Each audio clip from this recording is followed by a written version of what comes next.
Are you looking for professional broadcasting on a budget? How about broadcast with colorful commentary, guest commentators, and after-race interviews? Do your league branding and social media graphics need a facelift?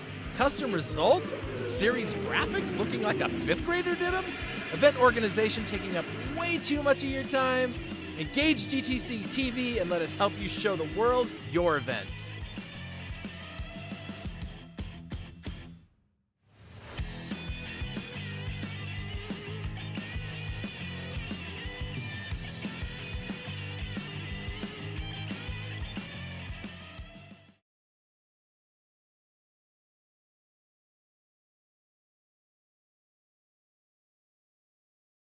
Welcome to Origin Micro, your go-to e-commerce superstore for IT hardware and consumer electronics. With over 2 decades of experience, we've earned a reputation for delivering superior customer service and offering top industry brands at competitive prices. We provide a wide range of products from various manufacturers. From notebooks and desktops to networking equipment and VoIP devices, we've got you covered. Our fully stocked warehouse ensures that you'll find the products you need when you need them. And with our expert team always ready to offer personalized support, you can trust Origin Micro for all your IT needs. Origin Micro, your IT e-commerce superstore, serious deals, superior service.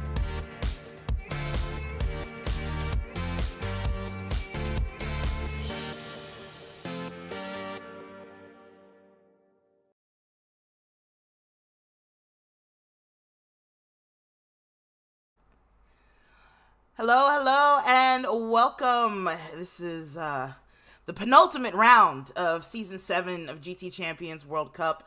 We are at Spa today in McLaren 650S GT3, and I, once again, am joined by my good friend, Paul Marquardt. Paul, can you say hello to the crowd? Hello, everybody. Yeah, I've missed a couple of rounds, so it's good to be back. Hello. It is great for you to be back. We're super happy to see you. And I don't have to be alone all by myself. Yeah. Talking to yourself is tough. Talking to yourself on purpose, that is a next level of toughness. We're gonna go with toughness. We're gonna go with toughness. Okay, we're going with toughness there, guys. Toughness it is. Yes. Toughness. No. Good to be back. Glad you're here. Thank you. You guys, this is it. We're just like, after this race, one race away from determining champions in every one of our lobbies here, and I'm so grateful that we're here, that we get such a cool championship to commentate on and see unfold. Looks like almost a full lobby, 13 of 16 people in here, so we should expect some good racing at Spa. It usually makes some pretty good racing, and hopefully we'll see quite a few heroics there. Let's run down the important things. Like I said, second to last round. This is round 11. Just one more left, which will end on a GT4 note, which is interesting. In the BMW M4 GT4 at the Nürburgring 24-hour layout. You definitely don't want to miss that. That is one of mine and Paul's favorite tracks. But it's not his favorite, right, Paul? That's tough. Favorite track is dependent upon how I did the last time I drove it. Ha! So fair. So fair. Well, guys, Le Mans will always be the favorite track, but I other than know. that, yeah, it's a toss up. Predictable, predictable. I thought it was going to be Lamar. I I thought am you were going to say I am Lamar predictable. here. That is I've never been told otherwise. Nope, not at all. Well, you guys, I want to point out who our sponsors are. You saw some of them, or one of them rather, in the early commercial there. Origin Micro. They're here for all of your IT needs, all of your home office needs. You check them out at originmicro.com. You can email them at sales@originmicro.com. They have been our sponsor for this entire season 7. So please, please go give them your business. They absolutely deserve it for supporting sim racing. Stig Xander says hello in the comments. What up, Stig? It's one of my teammates there. Next up, we have a new sponsor, PC Systems. PC Systems specializes in help desk, staffing your help desk. They also have IT services, and I believe they do testing as a service as well. If you own a business and you need any of those items, go talk to them. Richard and Bill are there to help you out whenever you're ready.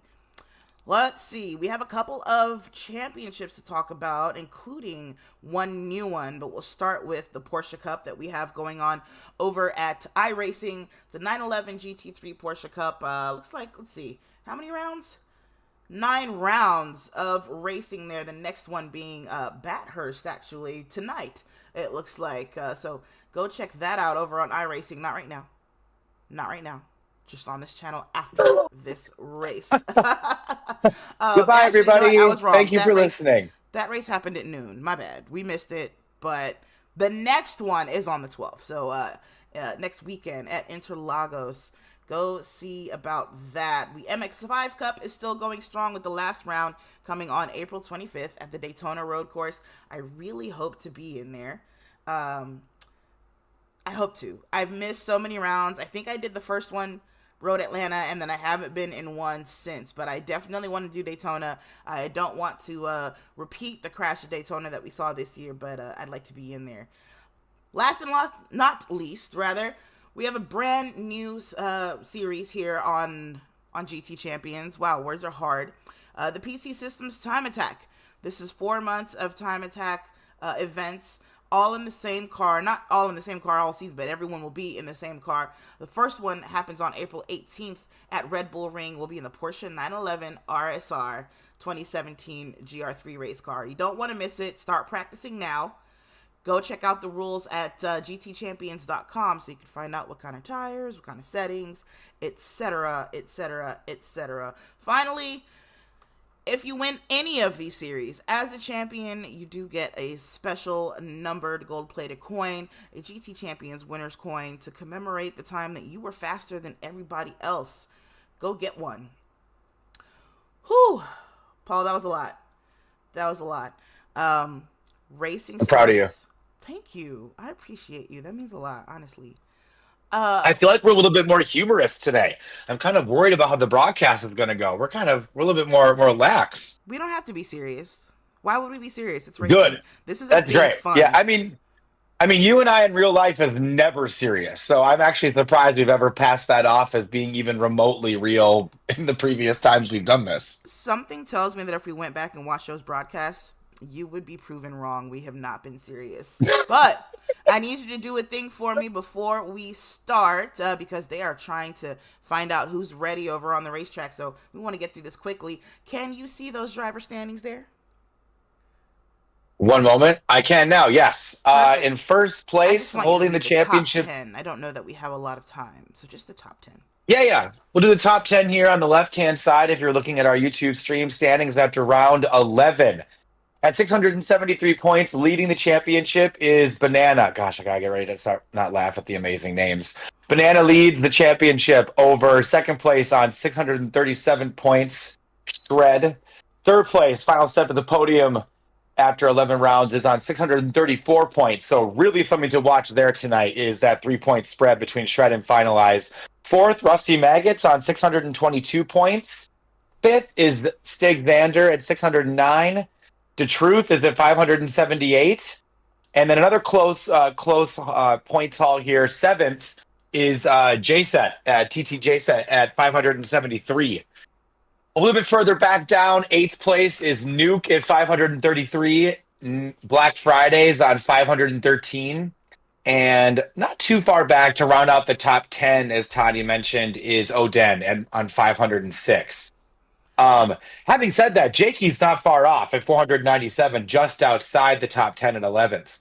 Yeah. So I think second and third and sixth and seventh are definitely where we'll be looking here. And of course, to see if Banana can hold on to the lead as he heads to the final round of the championship in 2 weeks at the Nürburgring. Absolutely. So this race is going to mean a lot for a lot of drivers. And of course, the Nürburgring will too. It might come down to that. And in a second, I'll pull up the... Actually, Paul, if you could do that, if you go to gtchampions.com and maybe pull up the point structure, I can't remember off the top of my head, and I'll continue here. I just want to point out, if you go to the AM drivers, those are the drivers with the yellow next to their name towards the right bottom hand side of this page. In 8th place in that championship, RWB Spider. RWB Spider has been a long-time racer in GT Champions. In fact, I don't know that we've had a season that Spider did not race in. We have been racing together, and I've been doing commentary on races he's been in for a very long time, and it is my real displeasure to announce that he passed on Thursday evening. He was doing what he loved. He was actually sim racing when it happened, and unfortunately, he is gone from here. His real name was Lee Murray, Murray. We were Facebook friends. I never got to meet him in real life, but he was a real fun-loving dude, and he absolutely loved doing this. So we'll be starting this race with a parade lap for him. The drivers will be going 60 miles an hour, and then on the second lap at the start-finish straight, pole position can get started. In fact, let's see what we got going on the track now. I think we're waiting on a driver. We're waiting on Oden, who, as you saw, is in the top 10 of the championship, so we certainly don't want to start without him if it can be helped. Let's take a look at our starting grid. Paul, I'll read that because I think you might still be looking for points. Yeah, I have our points. First place is 78 points, second 76, and then reduces by 2 points down to fifth, and it goes to 71, and then it reduces down by 1 point. So sixth place is 70, seventh is 69, nice, eighth is 68, 9 is 67, and to round out 10th is 66 points. So a win garners you 78 points. It does. A huge amount of points. So you don't want to miss any races because everyone ahead of you will take a really, really big jump here. And I think I just saw Odin join the track. So we're going to start that formation lap here. And of course, we'll come back to the standings as necessary throughout the race here, just to keep you guys up on what's going on. But we're on with Rusty Maggots here, who's taking a run down the track. I'm guessing they're gonna officially start this soon here, since Odin just got in. He'll want to get in his car and get ready. And oh man, Paul, nothing worse than like you're about to have a serious race, but like you just got home or something, and you gotta figure it out. You just gotta figure out like how to get in the mode, how to get in the zone. Yeah, in the championships that you and I take part in with some of our friends from overseas, that's actually one of the toughest things I struggle with, is that I'll work a full day at work and my brain is on life support by the time I log off. And then it's like, okay, good. Now it's time to focus on Gran Turismo. And That is tough. So having a full day, rushing home, getting into the rig or whatever you may be, getting set up and focused, that is a thing. It is difficult. It is not just the flip of a switch. And to anyone that can do that, respect, because I usually need a cup of coffee, a good 30-minute break between whatever I was doing before, and even then I'm oftentimes not that competitive. So yeah, that's a thing. It's a thing. Absolutely. Much respect to people who can pull that off. Show us how. Actually, you know what helped? When I was a regular meditator, when I was like really steady in my meditation practice, it helped. You just learn to immediately focus and you get locked in. And whether you're fast or not, I'm gonna tell you, you're gonna be consistent because you're just in the moment. You're present.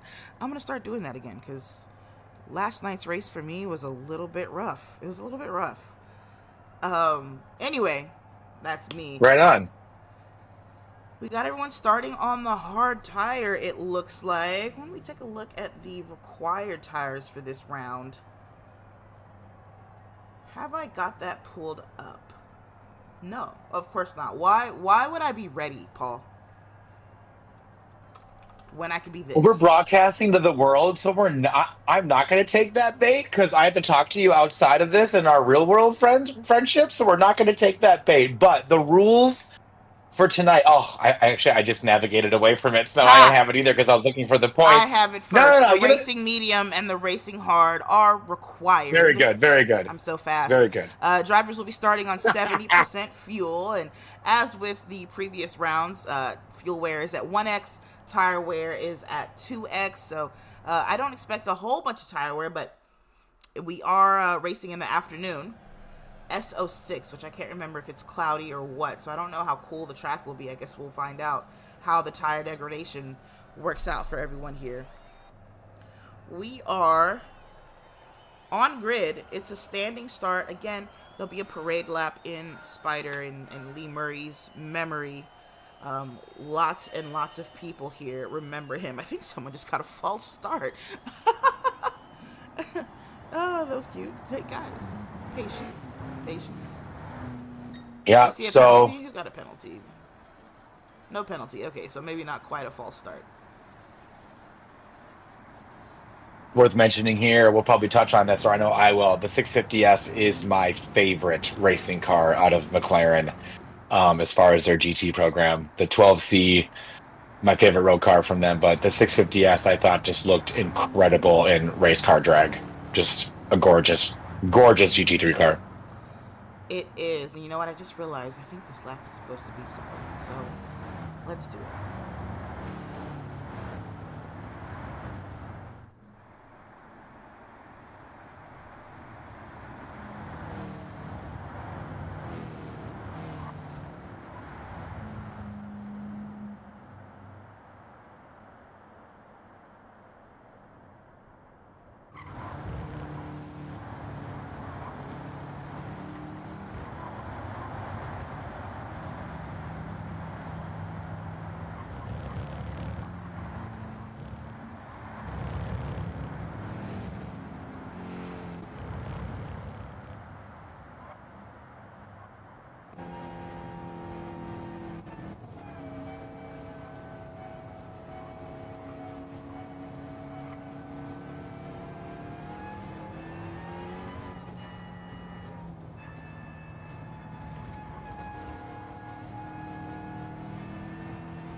drivers are now approaching the chicane. Seconds as he crosses the line.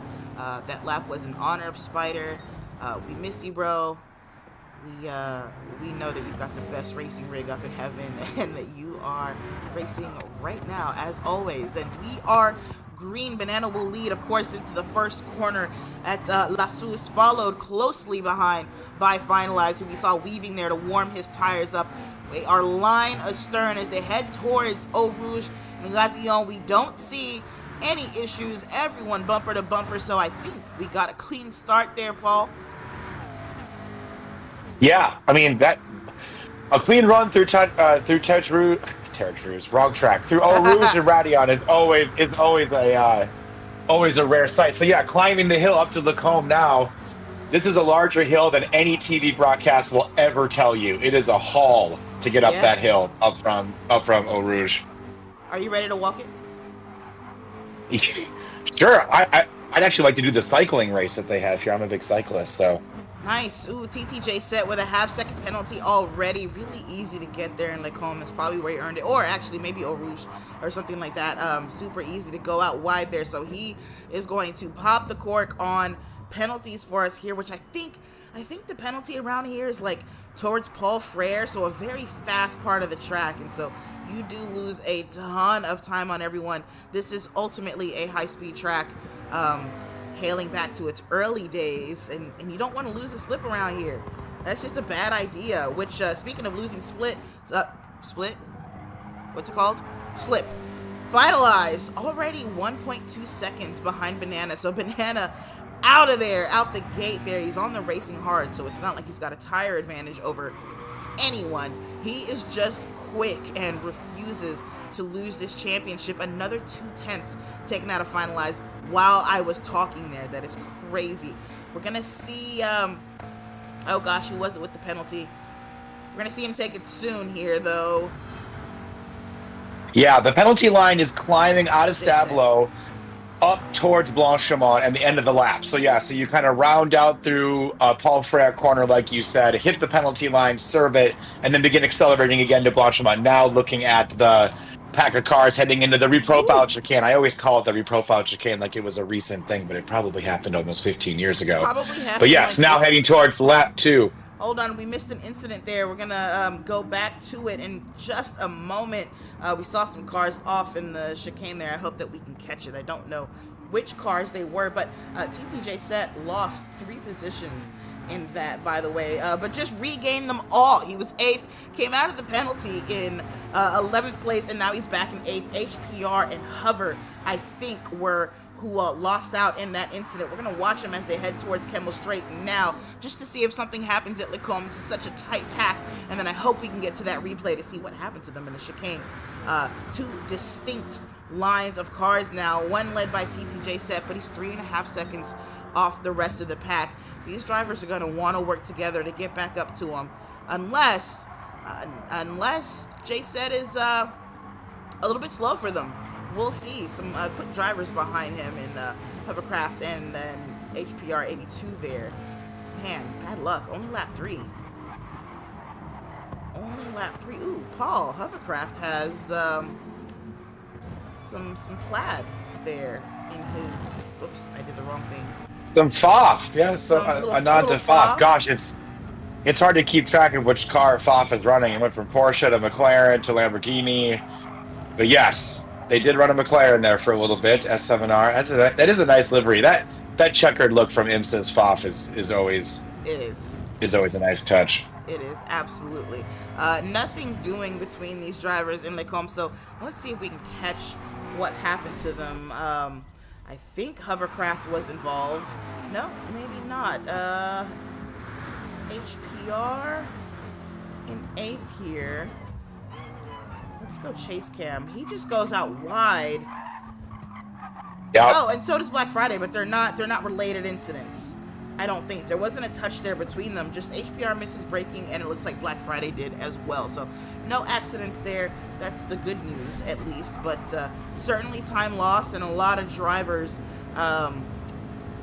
slow down because of that. And now you see these 2 distinct slipstream lines here. Banana Paul, 2.5 seconds up the road. What is going on?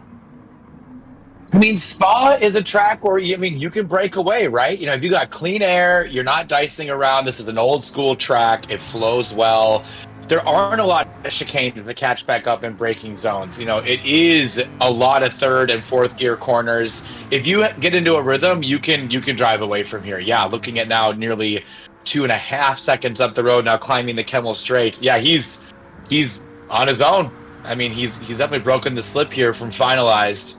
And like we said, this is our championship leader, sitting on 678 points, if I remember correctly, now going through Lake Combe. And yeah, this track is, I always feel like when someone gets hooked up around here, they really get hooked up, and they're in a league of their own. Yeah, you're absolutely right. It's such a good rhythm track. I love lapping around here. It's fun to just lap here without even having anyone around. It's nice. It's old school. It follows the lay of the land, so you get all these elevation changes. It's so sweepy. Spa is fantastic, and it has a very interesting history that explains why it is the way it is. I mean, it's been around in some guise or another since 1921, guys, just after World War I. Yeah. Yeah, as we look at the cars here, nose to tail here now, working lap 4. Hugely recommend anyone listening in to watch the 60s film Grand Prix. Grand Prix has a bunch of onboard footage of the original Spa. So into the different towns around this part of Belgium, the Masta Kink, Stavelot in its original form. Unbelievable footage from 1966 in Formula One cars. Hugely. This used to be kind of the other Nürburgring, right? Throughout the forest, throughout trees. It was incredible. And it still is. There are parts of the track that still, the old track. Yeah, the climb out of Stavelot is now all closed road circuit, but for the longest time, up through the early 2000s, that was still not necessarily purpose-built racetrack like it is now. So, yeah, now coming into looking at hovercraft, a number of cars needing to potentially refuel. That must be a glitch in the game. It is a glitch in the game, but we can see the fuel on the bottom left there. We can see what they actually Yeah. have. Yeah. Okay, that very much confused me. Thank you very much. That threw me for a loop. Big weird glitch. I mean, the drivers don't start with a full tank. They do start with just 70% fuel, which we went over earlier. So they will have to refuel not soon, but they're not running out yet, I promise. Man, Black Friday has still yet to recover from his time off the track there. 2.9 seconds behind Nuke in 13th place here for Black Friday. So he's going to want to get back up there. Where did he start this race? He started in, 13th. So, yeah, we're missing some drivers off the grid, though. So I don't think that number is super accurate. I think we do have some people who didn't make the race, because I'm showing 15 folks on the starting grid, and obviously we've only got 13. Ooh, penalty back there for Shred, an entire second. That is going to hurt. A 1 second. That's yes. gonna hurt. Yeah. It is going to hurt. That's right down to second gear. As we know. Yeah, it is. Yep. And granted, yeah, that is in GT7. That second penalty kills as we now come out of Pouin and head down the hill. Yep, he's going to have to take it very soon here. They're going through Le Fagne, I think is what it is, the swampy place. And then Stavelot here, Campus and Stavelot. I always confuse which one is which, but he's going to take that penalty now. You see, it says slowing down above his head so that everyone else can see. And he'll probably pull off the racing line there, and he loses 1, 2, just 2 positions, luckily, because Gravedigger was so far back. So he's going to get back in line here. He is going to lose the slip, but has a chance to get a little closer in the braking zone here if he is brave on the brakes into the chicane and into La Source. The chicane, when was the chicane added? Do you know? The chicane has always been there. Well, since the track was modernized in 1983, I believe, there's been some iteration of the chicane. It's called the bus stop, and that's because it used to resemble one. You used to go left, right, and then straight a little bit, and then right, left. And that's what I grew up with watching Formula One in the early 90s. And then the track was reprofiled to that single chicane. Give me a minute. I can look into that. I believe it's 2002, but one moment. Sure thing. These are the things that I remember. Why Either way, is my brain it's this there way? to slow the cars down before they enter La Suisse, but it wasn't always there. If you don't know Spa's history, if you just see what it was like before, I believe 1979 or maybe 76, one of those shaped numbers. It was this huge thing that went between several towns, a la like Le Mans, but longer. I mean, it was when it was conceived as this like run through rolling countryside and forest with incredible straights. You had to be so brave on them skinny little tires and pre-war tires to drive this track, and it stayed in that iteration up until the late 70s, where you see the much shortened track here. It is still vaguely triangular shaped, but it's not nearly as big as it used to be. What I can't remember what the point was that I was trying to make there, but it was a point. No, you're okay. You were feeling while I was trying to answer your question. So the chicane that we're racing on today was reprofiled in between the 2006 and 2007 season. So 2007 is when we saw that reprofiling to what we look at now. Got it. Thank you for letting me know. Looks like we have perhaps a battle for fourth here. Odin and Stig were definitely bumper to bumper through Le Fagner there. They might be working together, trying to make sure they don't lose touch with the current podium runners of Banana, Finalized, and Rusty. But these two very close. And then behind them is Shred. So they might not want to fight. Might want to let Shred languish back there by himself. Nope, never mind. Odin's like, I'm gonna go for it in the chicane. Is he gonna be able to make this move? Stig Xander having to take a tight line through there. Odin way outside. Ooh, that is slippery out there. Don't do that again, Odin. That was not good. He's very lucky to be able to slot in right behind Stig, but it did exactly what I thought it would do, which is to bring Shred into the fight now instead of a move that sticks. Ooh, Odin still struggling with dirty tires, almost loses it coming out of La Suisse there. And I apologize, I forgot to hit the replay marker. We could have maybe replayed that lunge there. I missed it. I won't miss it again, guys. We'll see what's going on with second place here. Finalized, he's running alone. 4.2 seconds ahead of him. 1.2 seconds behind to Rusty, which isn't that long. It's one mistake away, of course, but I won't curse it. These three, though, this fight for fourth, I think is going to get spicy. I think Odin's feeling spicy, Paul. Yeah, I mean, definitely racy. Working lap 7, long way. Oh, yeah, wow, out wide there. Exiting Lake Kuma, the complex there, now diving into this long right-hander as we head towards Pouin.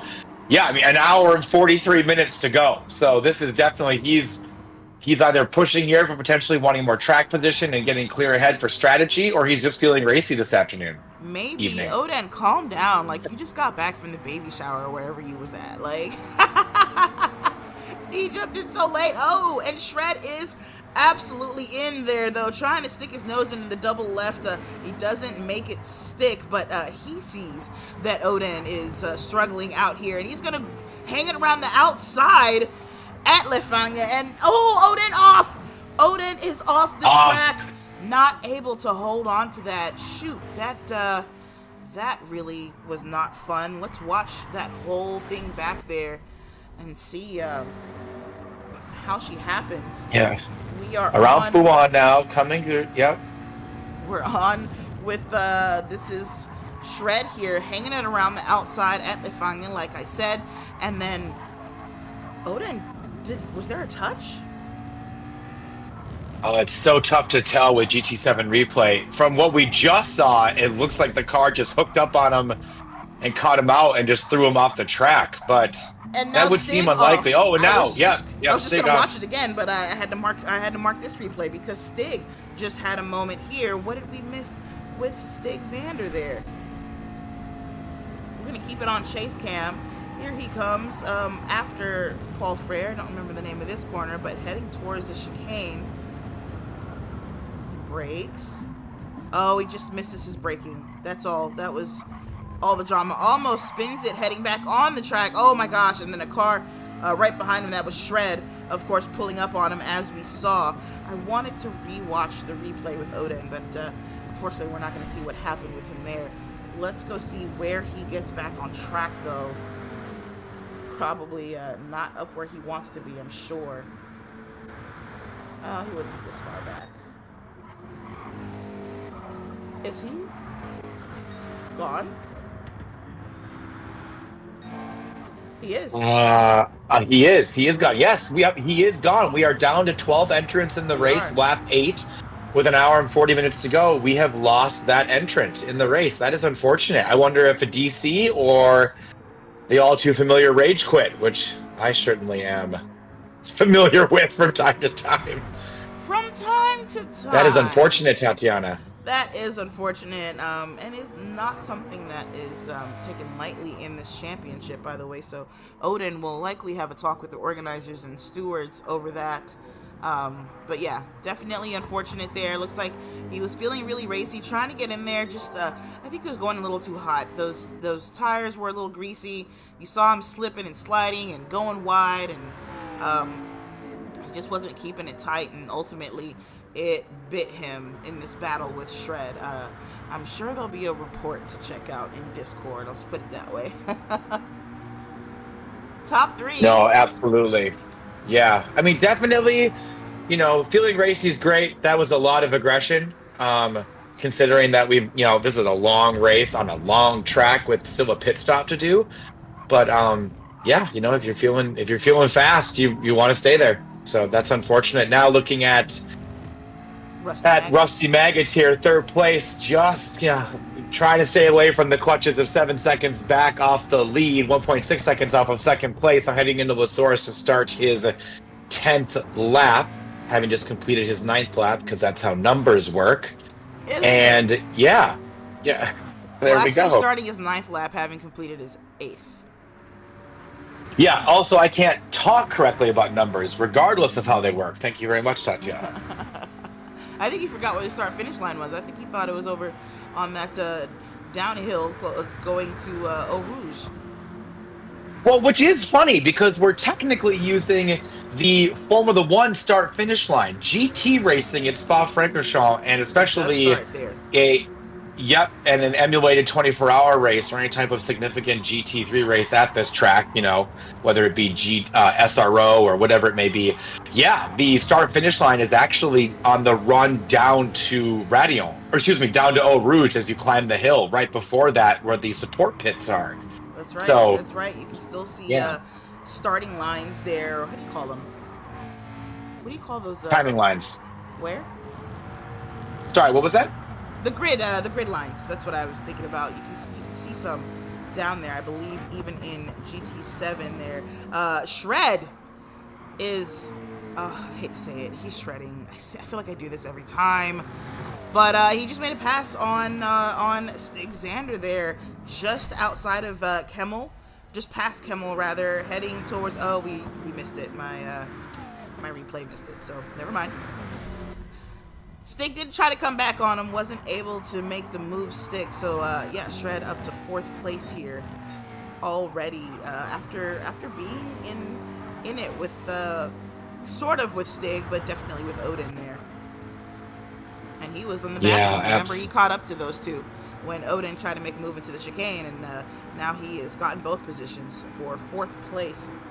Gravedigger sits in 6th place, nothing doing really. He's not too far from Stig and Shred though, so if they do get into it, he is poised to take something away. Hovercraft in 7th. He's got a little more space in the front and the back there. 2.5 seconds to Gravedigger, 6.6 to HPR 82, who is leading Nuke. Nuke less than a second behind him. We'll have to keep an eye on this. This is the battle for 8th place, or the cooperation for 8th. Who knows? TTJ set behind them in 10th place here, 10.5 seconds behind, in front of Black Friday rather, and then Black Friday leads RWB Green, who's in 12th place, by 1.1 seconds there. So a lot of separation already in the pack, Paul. Yeah, we are seeing that. Yes, now we're watching the leader here, Banana, coming out of Lake Coombe, starting to work his run down the hill. And yeah, I mean, all to himself, 5.7 seconds ahead of second place finalized. Rusty Magus, we were just speaking about and watching. And relatively consistent running from Banana. Lap 9, 221, looking at 220s, low 221s, high 220s. So he's locked in. Tire wear looks good. Fuel consumption is pretty standard. But finalized is, he's hanging in there. 6 seconds is within striking distance. You make a mistake, you run wide, you pick up a penalty, and 6 seconds becomes 3, and then this entire conversation changes again. So, yeah. That's right. But, he's doing well now. He just went first in he went purple in the first sector. He's about to hit the sector line for the second sector here. What's crazy is this long track is only 3 sectors. Like, please break it up more. For those of us who are slow, we need more. We need more help. Purple again in the second sector. So Banana on course to beat his own best time, which he did just 2 laps ago on lap 8. Of course, the car is getting lighter. Those racing hards are starting to wear, but he seems to be okay with them. He's just getting faster. Gonna see him head to the chicane now, so we will get our answer in just a little bit of time here.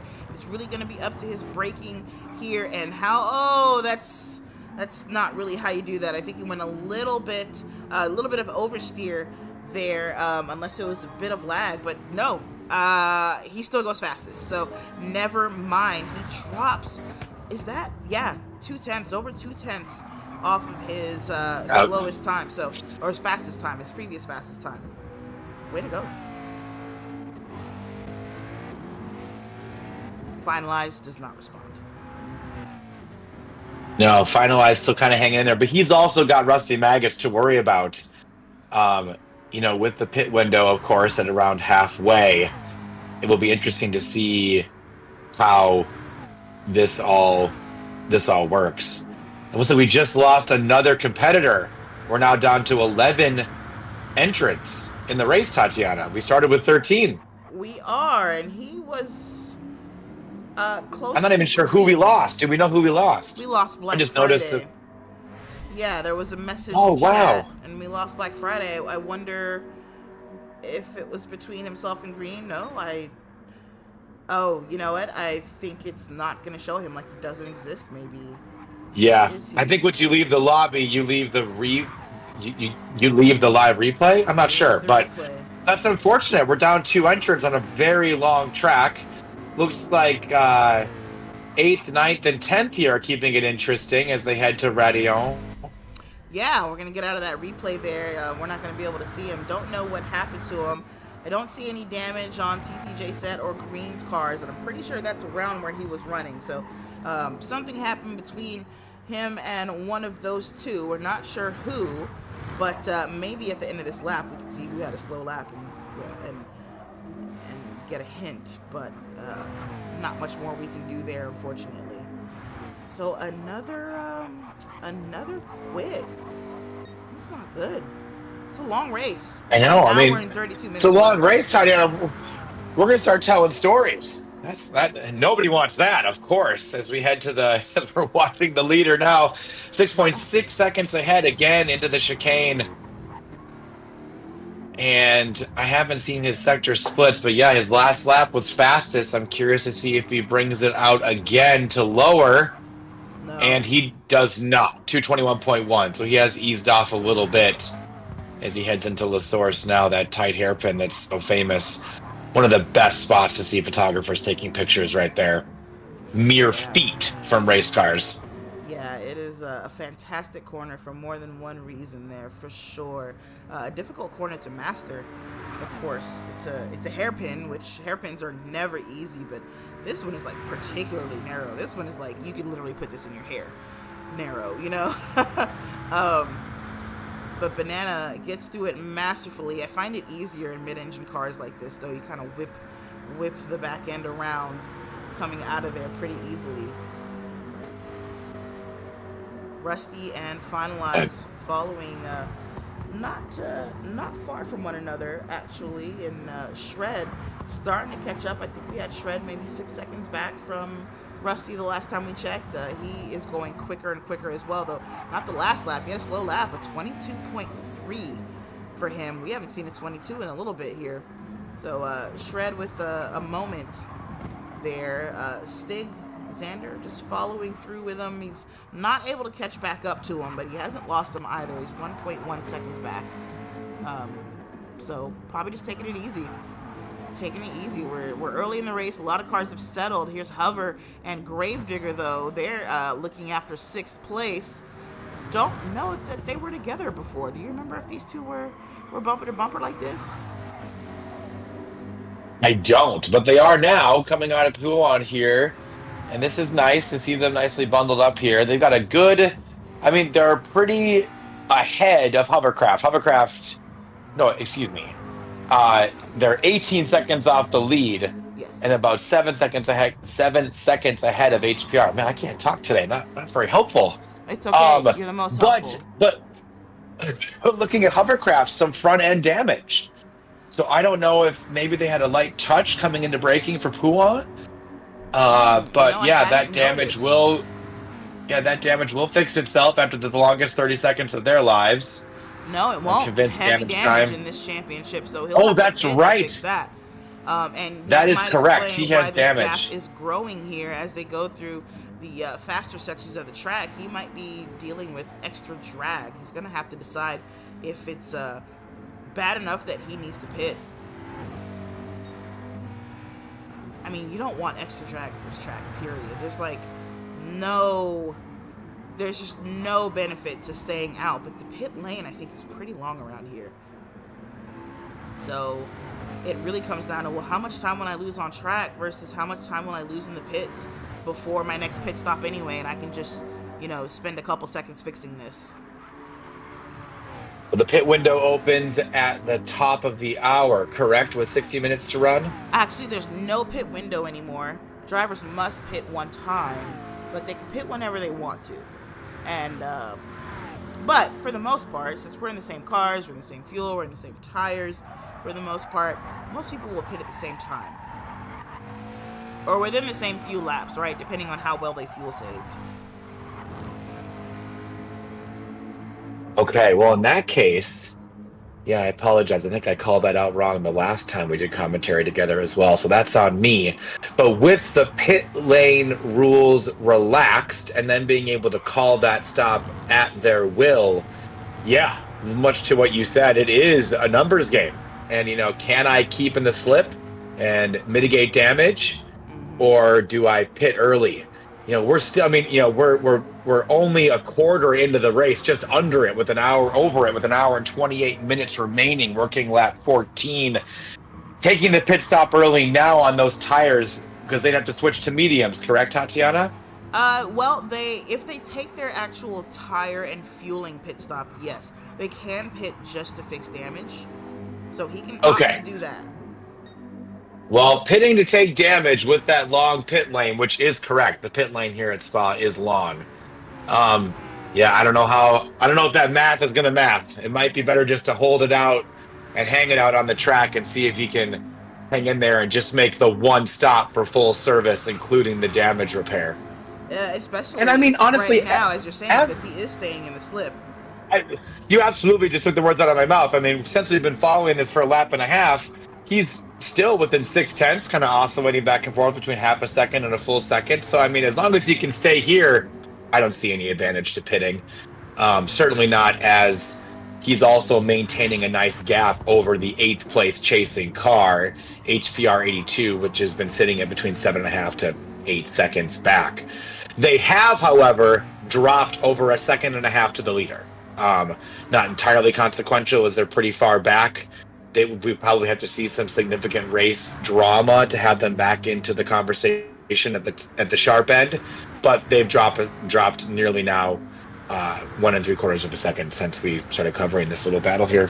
Got it. Yeah, I want to see how Gravedigger does in the straight over Hover, and it seems like there's no advantage. Hover showing the nose, actually. Maybe he was just trying to get some air over his front wing for braking, because that kind of looked like, hey, I might lunge. I don't know. Feeling a bit lungy, just a little lungy today.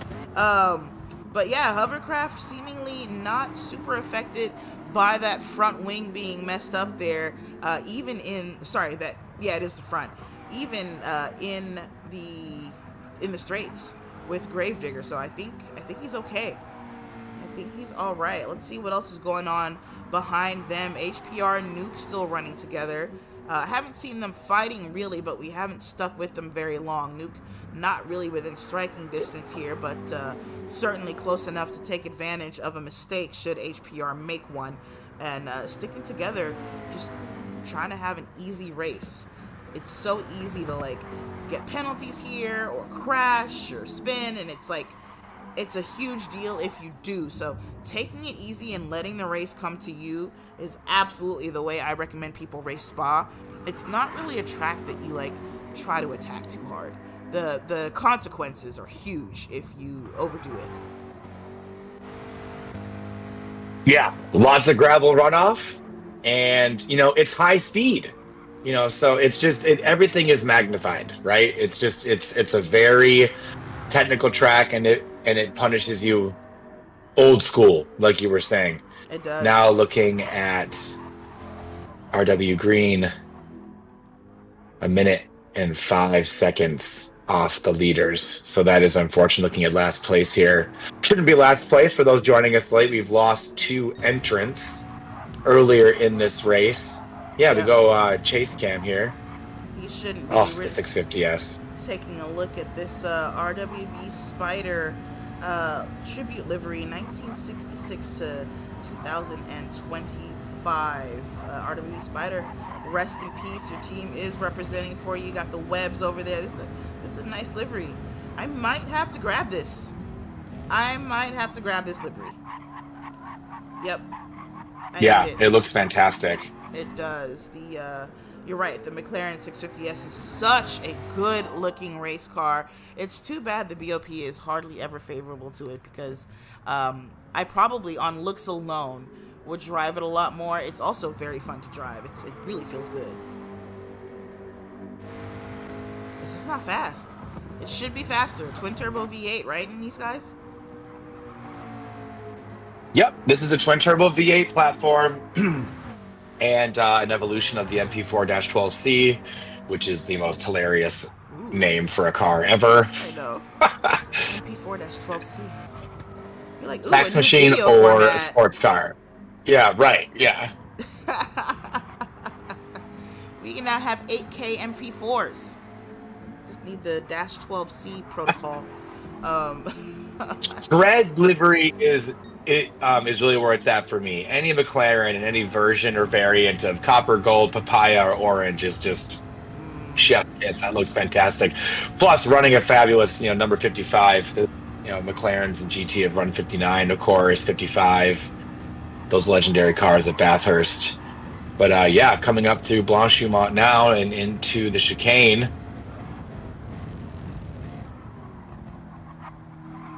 Working lap 16 now. Just an hour and 22 minutes to go. It goes by fast. These laps are long around here. They are very long laps. I mean, we feel like we're so deep into the race, but we're only on lap 16. Granted, it's a timed race, not a lap race. I don't know how many laps we expect to get, but there is an hour and 22 minutes left of racing here. I agree. Shred's livery is awesome. That Racing Asylum logo looks really, really good in these colors. So love that for him. Gravedigger's also giving us papaya realness here. First Logistics. Interesting. I don't know what First Logistics is, but maybe his own company. I'm not sure. What does that say on the fender? I can't quite tell. Stop! It's jumping around a little bit too much. Jumping around. It's rude. Well, I feel like there's a button to zoom. I can't find it right now. Is it triangle? It's not triangle. Nope, that doesn't do it. Obviously, that just changes your view. So, well, Gravedigger's livery says a thing. It says a thing. That's just what it's gonna be. It says a thing, and we're excited to see what it looks like later. We probably don't get it because it's British. It's probably something British. It says it's okay British? to talk. Hashtag it's okay to talk. That is on the rear, what would be the window, but I guess the engine cover on a McLaren, given that it's mid-engine. It says hashtag it's okay to talk, and I wonder if that's something to do with maybe mental health. I'm not sure. Spider, of course, was our mental health liaison in this league, so you know, again, the losses definitely felt from him leaving us here. HPR and Nuke, we've seen you've got a lot of gold and papaya McLarens for you here. I don't think I realized. I mean that's how you run it, right? You know, if it's a McLaren, it's papaya army. Papaya Army, another Spider tribute livery there on this McLaren. Lots and lots of racers in this league just, you know, remember and think fondly of him, even though he was a Lobby 3 racer. A lot of these guys almost never saw him on track, except maybe in some of the more interesting lobby filling formats we had, such as last year, or not last year, but last season. I guess it was last year. But, you know, to be known throughout a league and through various levels of a league speaks, you know, just mountains about your character and who you are, and who you were, and how people remember you. Very happy to be a part of this community where we are so close and so tight-knit and care so much. Oh gosh, Banana, 7.7 seconds up. You can see his tires there, Paul. Do you think he just stays out till he runs out of fuel? I mean, he's got some choices, right? He's got a 7.5 second lead. He seems to have the pace over anyone else in the race right now. So he can stick to his own strat, and you know, we'll see what that is and hear from him, of course, in interviews post race. He could just be reactive and, you know, look to see what happens, you know, overcut, undercut with second and third place. He's got some choices, but it's definitely in his hands right now. He looks very comfortable, not even using all of the track in some of the turns here. So he's cruising. I think Banana's dialed in, and he seems happy. Yeah, absolutely. He had a little bit of a dramatic race last week, from what I recall. I believe, yes, some penalties, a spin, etc. after leading at Catalunya. So he's got a point to make this race. He did climb his way back up towards the top there, but it was a long and hard journey for him. I remember calling that not last week, but 2 weeks ago there, rather. So this guy finalized, of course, doesn't want to see any of that. He would like to see more of last weekend. Finalized and Shred probably want to see a bit more, because as we look at the standings here, Finalized sits in third, not too many points behind Banana. I mean, you see how many points you get for first place. It's in the 70s. So 78 points. Yep. 78 points. So being up there, obviously all he wants is for something to happen. Shred, of course, is behind him, but Shred in a little bit better shape, but only 3 points off from Finalized. So if he finishes behind Finalized, if they finish as is, he will be, oh my gosh, is it 5 points? 5 points down on him, heading into the final race. So yeah, Shred. Oh, I'm sorry. Shred is actually in fourth place. I forgot about Rusty. Sorry, Rusty. My bad. So he's in fourth place. So he would lose even more points, actually, if yeah. And I mean, as they are. Can we go up to third place, Toddy? I just want to see how close the podium is overall. So yeah, I mean, we're looking at a 10-second spread here. So an hour and 17 minutes to go. Essentially 45 minutes ran, lap 19 working. And the podium is less than 10 seconds apart. That's not bad. Anybody could have a mistake and could tighten this right back up. Obviously, Banana with the most to lose, as he's our race leader. But again, they all seem pretty comfortable with about quarter a tank of gas left. Tire wear looks pretty similar across the three cars as you flash through here, looking at different angles. Again, a lot of these races, I feel like when I come and commentate with you, we kind of wait to see what it looks like post pit stops, and then we get an idea of what we're going to be looking at here for the remainder, for that last part of the race. Yeah, pit stops really make a difference there, as you see who, takes more or less fuel. You know, people will pit earlier or later. The top three tend to pit, you know, around the same time as one another, as they tend to be in a tighter battle and don't want to have, you know, they want to lose too much of an advantage.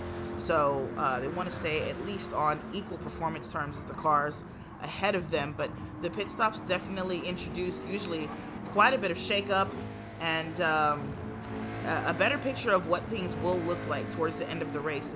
I think Shred is really catching up to Rusty fast.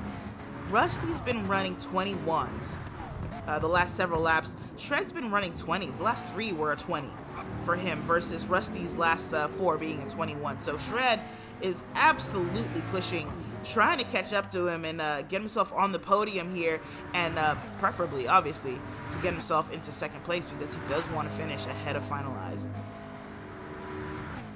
Yeah, absolutely. It's a shame Oden quit. Speaking about just championship implications, that was one of our kind of championship hunts to look at. He was relatively close to the individual right ahead of him, so that gap will only grow for Oden, and he could potentially lose some championship spots as he has DNF'd.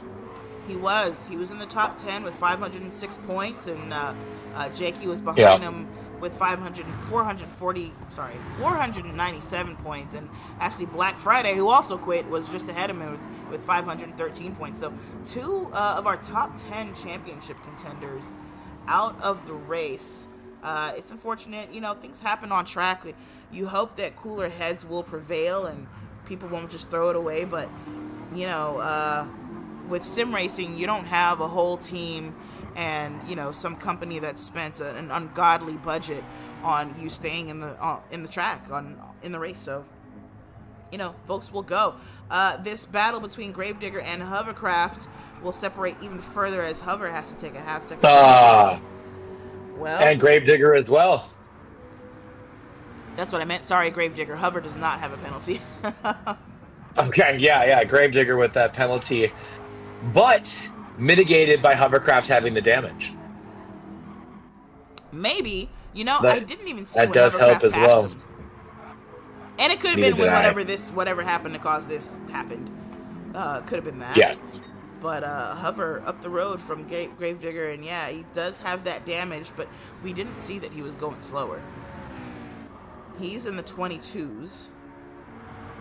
Gravedigger, just had a bad lap on lap 17. That's what happened. He's got a 224 on lap 17 there. So that is likely what gave Hovercraft the position. But Hover has been going faster than Gravedigger overall. I swear it keeps looking like they oversteer right there in that first corner. It's just the angle. But it scares me every time. It's so easy to spin there, and you lose so much time if you spin there, if you oversteer into that first corner of the chicane, that first right-hander there. Yeah, agreed. Grave HPR. You're hauling. You're bringing so much energy and speed up to that chicane, climbing through Blanchimont, and you know, time, of course, is found in the braking zone, so it's so tempting to really throw it in late. And, you know, in some way you can kind of scrub speed and kind of use that unusual kind of grading in that chicane, and then if not, you just blow it and you lose so much time trying to catch around.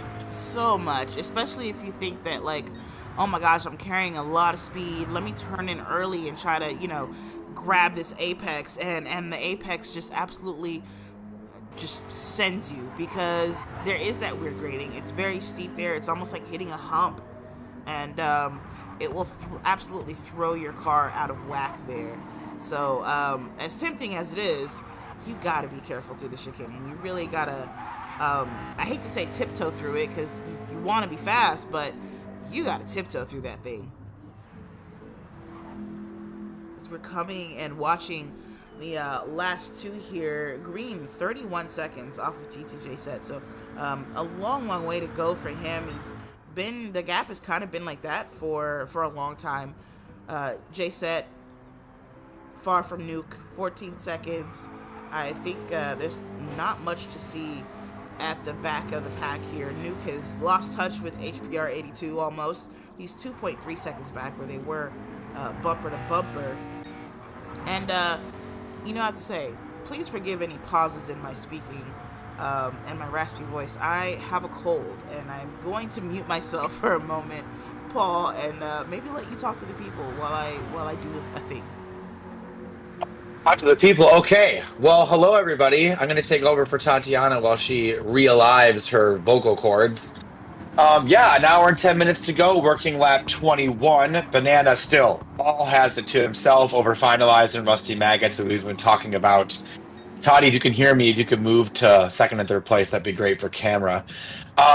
Yeah, we got a lot of separation here with the cars. Thanks for hopping over there. Yeah, finalized 8.5 seconds off Banana, but only about a second-ish, 1.2 ahead of Rusty Maggots.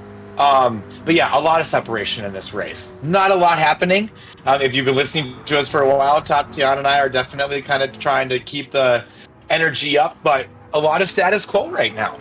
And that's not necessarily a bad thing for endurance racing like this. Everyone's really dialed in. Maybe a lot of people got a lot of practice in this week, so we're seeing a lot of less drama, a lot less incidents. There was some drama early on in the race. We lost a couple of competitors. There were some penalties handed out. Someone spun out into the gravel, but that seems to kind of have calmed down. I think our most interesting running here is second, third, and fourth, especially Rusty Maggots and Shred.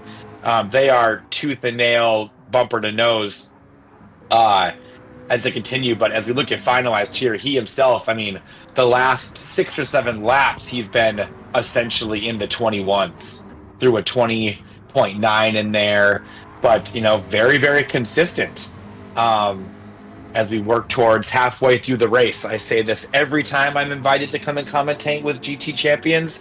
I start the race going, oh my gosh, how are we going to talk for 2 hours? And it's already almost been an hour. 50 some minutes have elapsed. 69 minutes remain. Nice. Shred. So childish. Shred now on fastest lap. I'm not sure if you mentioned that and I missed it or if we missed it, but he threw in a 20.2. Totally missed it. I didn't think a fastest lap was still possible, but he's got a hell of a tow from Rusty Maggots, I'm sure. Yeah, 20.2, and that's a good 0.3 under Banana's 20.5. So that is impressive because Banana's 20.5 was many, many laps ago and many, many miles ago. So seeing that on less than optimum tires, and but that fuel bleed, of course, the weight for the car is coming down, which of course equals to a lot of found pace on track, or can equal that. Tatiana, it's pretty calm. We got a pretty calm race right now. So far, yeah, but I think Shred is not looking to keep it calm. He has been on an absolute tear. He was last person we saw him pass was Stig. That was 5.8 seconds of a gap between those two. So, I mean, insane running by Shred here. And now he's behind Rusty. I do think a lot of that fastest lap was getting a massive tow from Rusty up the front straight there, past the La Source turn 1, and then certainly back here on the Kemmel straight, and then after Paul Frere, I think he got a lot of help, but not because he needed it, because he's been running really, really hard to catch back up with these guys here, or to stay with them rather. But second, third, and fourth are right there. I don't know that they were always right there. Not all three. No, there is some closure. We are definitely seeing we're seeing a bunch up here. I think Banana continues to control, but second, third, and fourth are getting racier. I think we're seeing a little bit more aggression. We're getting closer to that halfway mark, and it could be a game of chicken. Who's gonna blink first and go for the pits? Are they gonna just wait out the fuel and all of them are gonna come in at exactly the same lap because they've probably all done a lot of practice and know when that bogey lap is? Or are we going to try to see an undercut or an overcut? In my experience with commentating this championship, I feel like we're going to see them come in together to kind of keep it nice and simple and straightforward. But, who knows?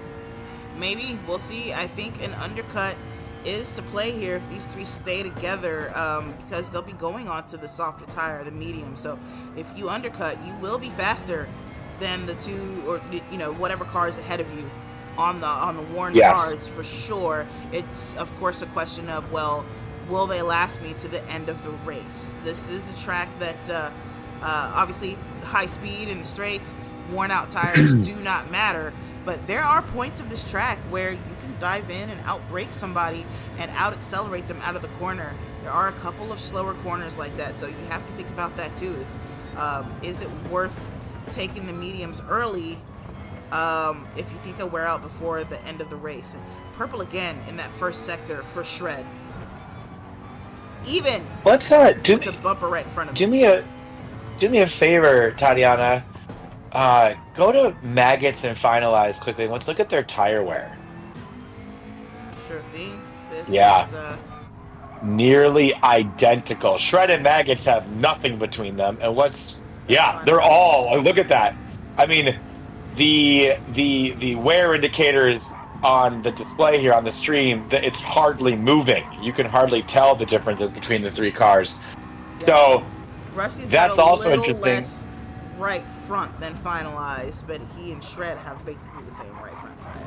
Shred has more fuel than either of these cars, though. Look at that. So he could overcut potentially, or get a massive undercut by going in the pits, fueling shorter than any of them, spending less time fueling, and coming out on the faster tire. Yeah. Yep. It's gonna be close. I think. That even tire wear is interesting. I think. They're probably all aware. We're on lap 24 now on these hards, and they're comfortable. Deg is low, so can the mediums last that long, right? It's a softer compound, but with the degradation not being quite as fast as some of the other tracks that we've been to this season, earlier this year, maybe the trade-off to going to the medium isn't that as much of a concern as we would normally expect it to be. And I don't know. Can we go to Banana? How are Banana's tires? Probably perfect and just hardly used. Oh no, he's actually got less tread than Finalized behind him, but he's got 9.8 seconds to him. Yeah, purple in the first sector. So finding speed, both he and Shred. Now Shred's got a toe. I don't know where Banana is finding more time in the first sector, but and how Shred is getting such a huge boost in that first sector. Banana's by himself and still beats him. That is crazy. That is wild.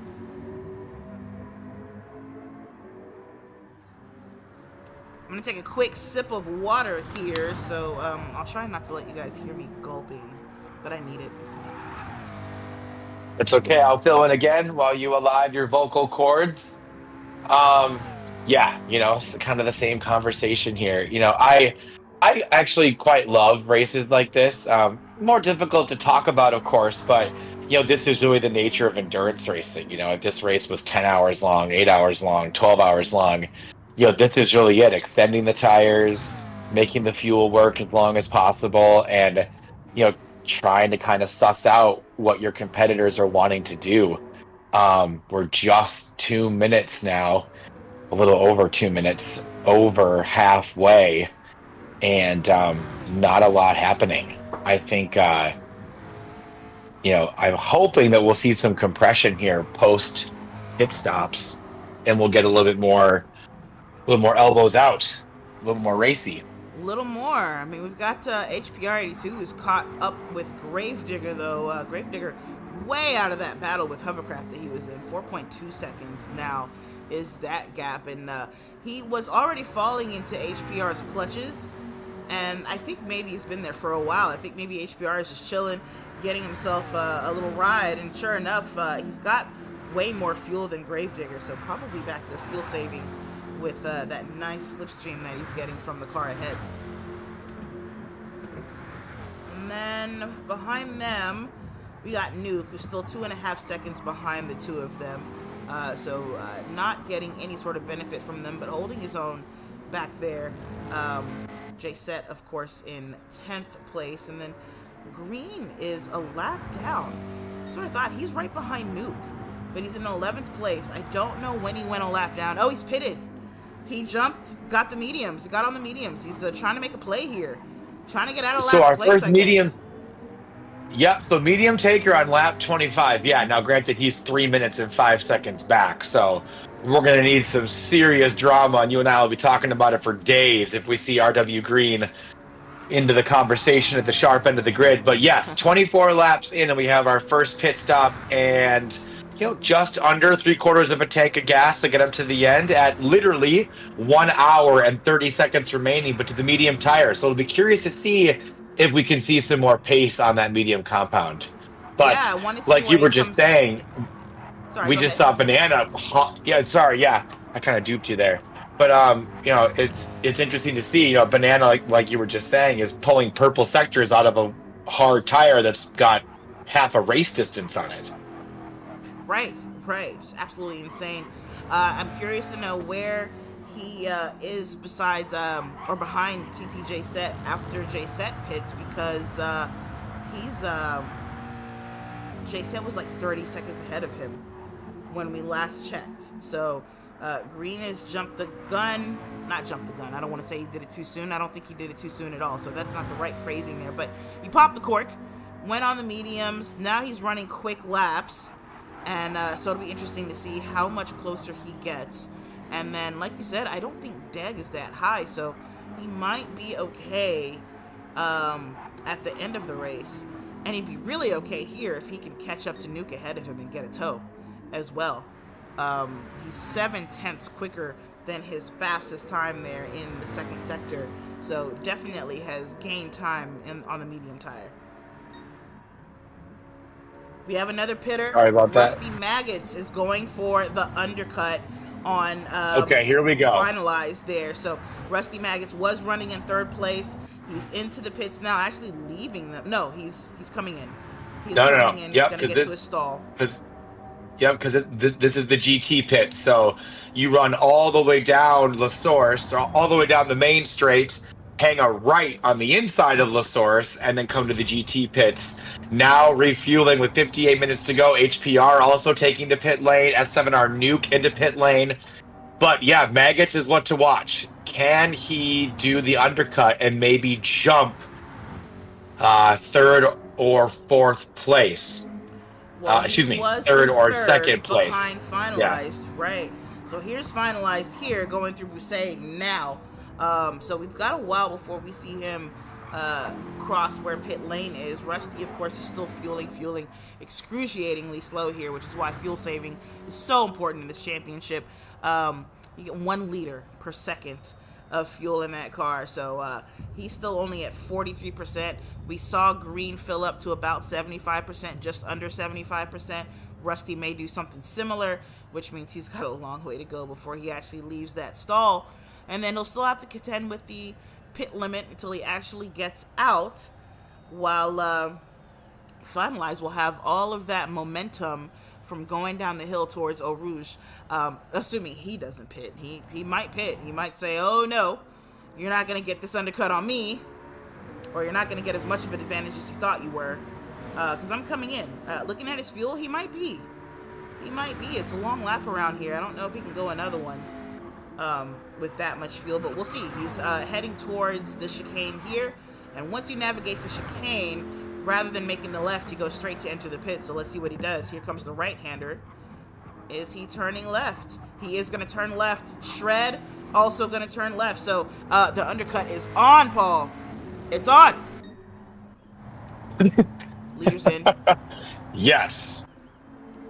It's definitely happening. Ooh, Leader is in. Yeah, this is going to be close. This is going to be close. I think it's going to be close. It is. Where's Rusty?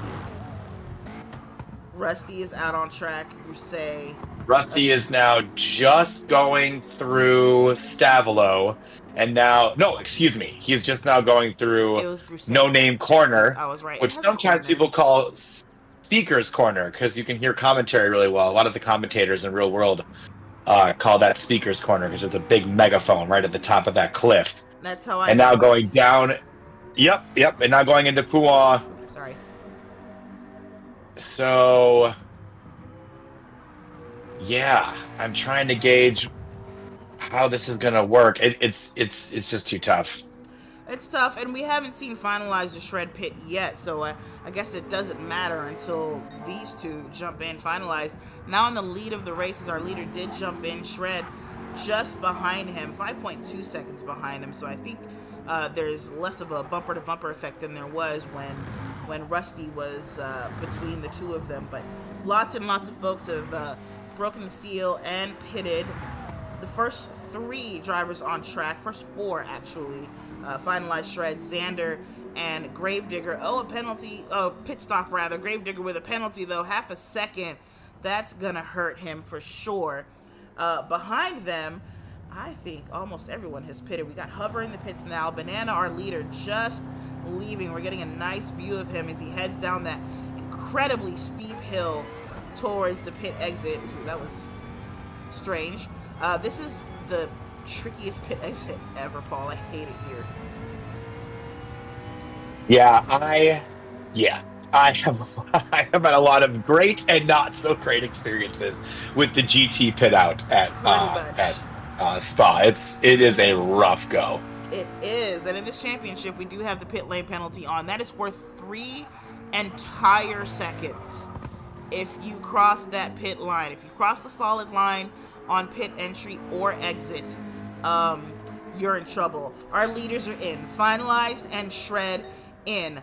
What we are looking for is where they come out in comparison to this guy, Rusty Maggots, who right now is coming into Bruxelles again. That's where we saw him last. And so I think, I don't know if he's done it, but we will see. Xander came into the pits on 0% fuel. I'm very curious to know if he ran out of fuel. Let me see his replay. Oh, that's not far back enough. I just want to see if he slows down significantly before the pits there. Oh, he runs out right here. And I can see his speed on my screen. I think he's okay. I think he just ran out, hit 0% right as he entered the chicane. So I don't think he went in the pits very much slower. Let's find Rusty. Rusty just got through Stavilo. He's headed into Paul Frere now. Oh, this is going to be close, Paul. I think this is going to be close. Finalized still on 42% fuel. Shred on 45% fuel. They got a little ways to go, and Rusty is about to finish this lap. Yeah, Maggots coming into the chicane now. Quick, nice on the apex there. Another great apex hit. And back to power as he races down the opposite side of the pit lane that Xander finalized, Gravedigger, and Shredder all stationary. This is going to be very, very close. 57%, 67, finalized nearly at that 74, 75% bogey mark where he's going to hit go and climb the hill on the side road there to pit out. Yep, and there he goes. Is he leaving pit lane? I can't tell. He is. This is him right now.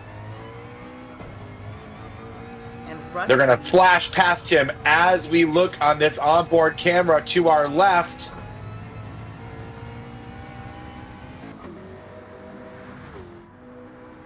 Where's Rusty? I think, Rusty is way up the road, but a half-second penalty for him. But Rusty does it by a long, long way here.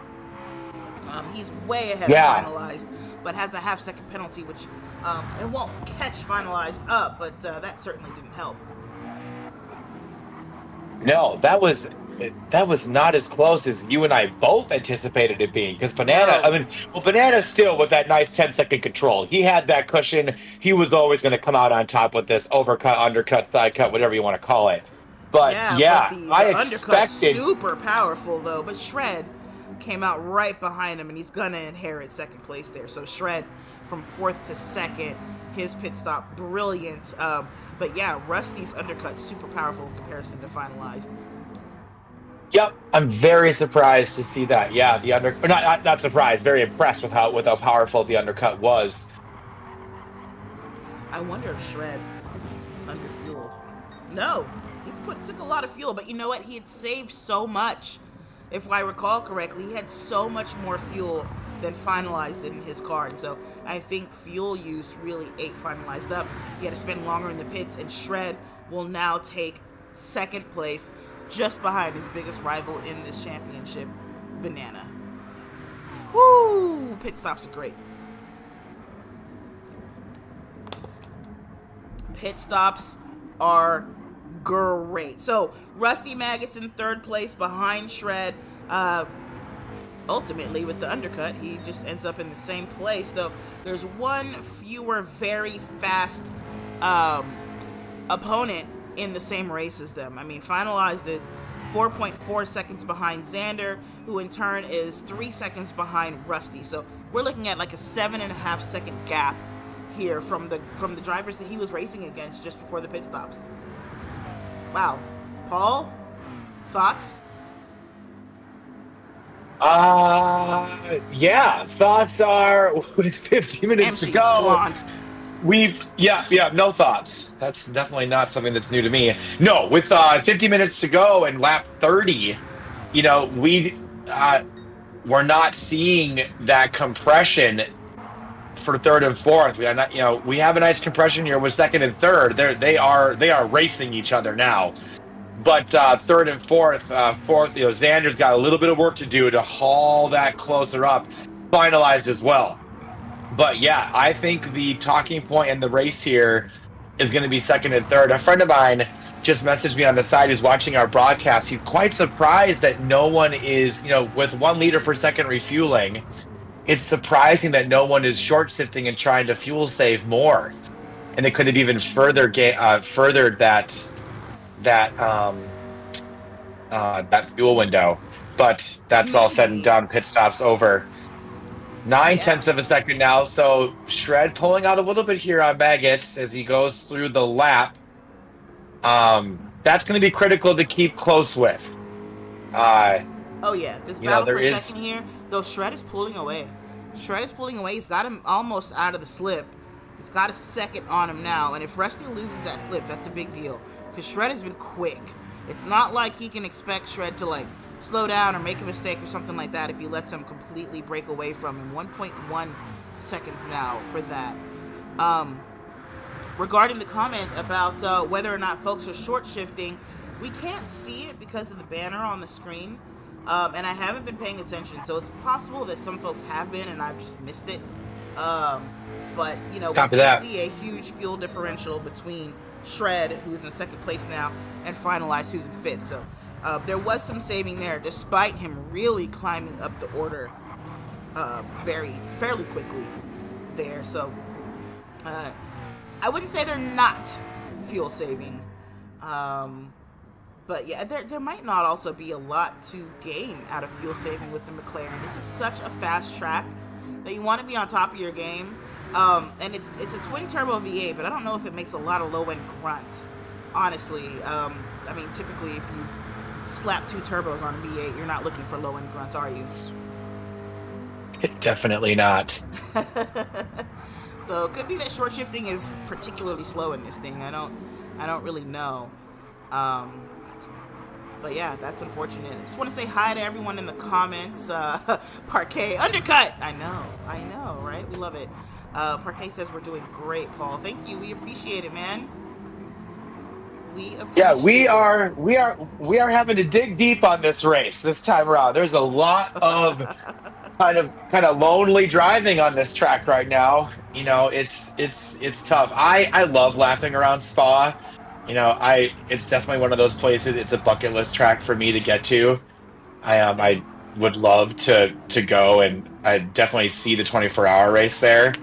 It's definitely, as far as day-night goes, it's probably the darkest 24-hour race because there's not as much camping as the Nürburgring 24 hours, and Le Mans has a lot of trackside lighting at night.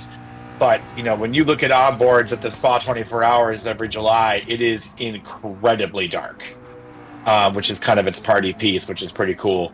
I think that the Spa 24-hour race doesn't get the flowers it deserves. It is an incredible race, and it looks like a lot of fun to actually be on track. Like, it looks like a party, right? Not on track, but at the track, rather, during the race. It's a bucket list track for me, and that's a bucket list event as well. So is the Spa Classic, because you just get to see some amazing vintage machinery on, one of the most vintage tracks in the world. It's fantastic. Nuke and Hovercraft, two S7R drivers racing together in those FAF McLarens, those FAF S7R McLarens here in GT Champions World Cup. Love the teamwork. Love that they're going to try to work their way further up the order and gain more of those points there. I'm just going through the order, Paul. I'm going to quickly stop you, Tatiana. Yeah. We have a new fastest lap. Banana lowered the fastest lap to an 18.7 on the medium tires. So that is an incredible. Yeah, that is hauling the mail and licking the stamp. Anyways, continue your rundown. Apologies. No, you're good. Green's undercut. What happened? He pitted on lap 26. You can see here. And then he's been doing steady 21s since. But when we checked, he was like 30 seconds behind TTJ Set. And now he's like a minute behind him. TTJ Set is also pitted. He pitted on lap 27, it looks like. So I'm quite confused about this gap.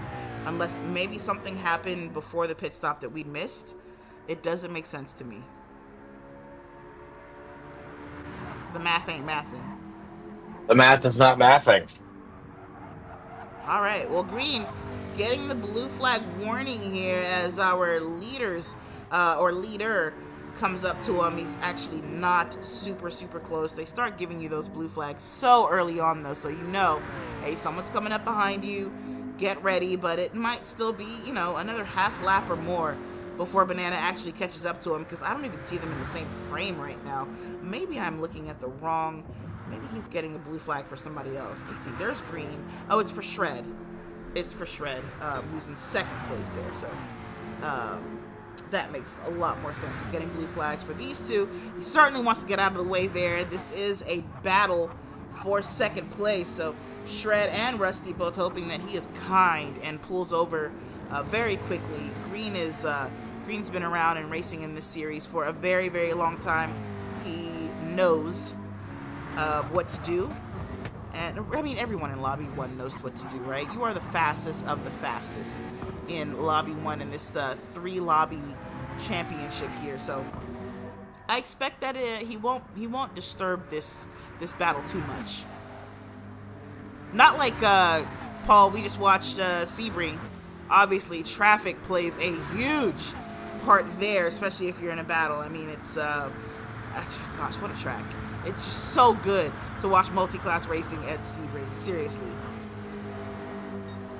Yeah, I joked with my client last year when they had a bumper field of like 57 or some cars at Sebring, and I walked onto the pit box and asked my client how his first run was, and he looked at me and said, "Paul, there are 400 cars on track." Like, okay. Right.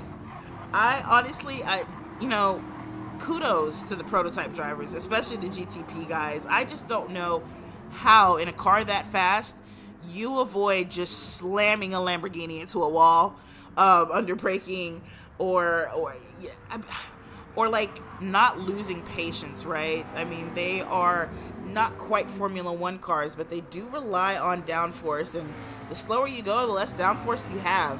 But when you end up behind a line of, literally 8, 9, 10 GT cars, what can you do except kind of tiptoe around and pick off one or two at a time until you can find a straight where you can blow the doors off of a couple more.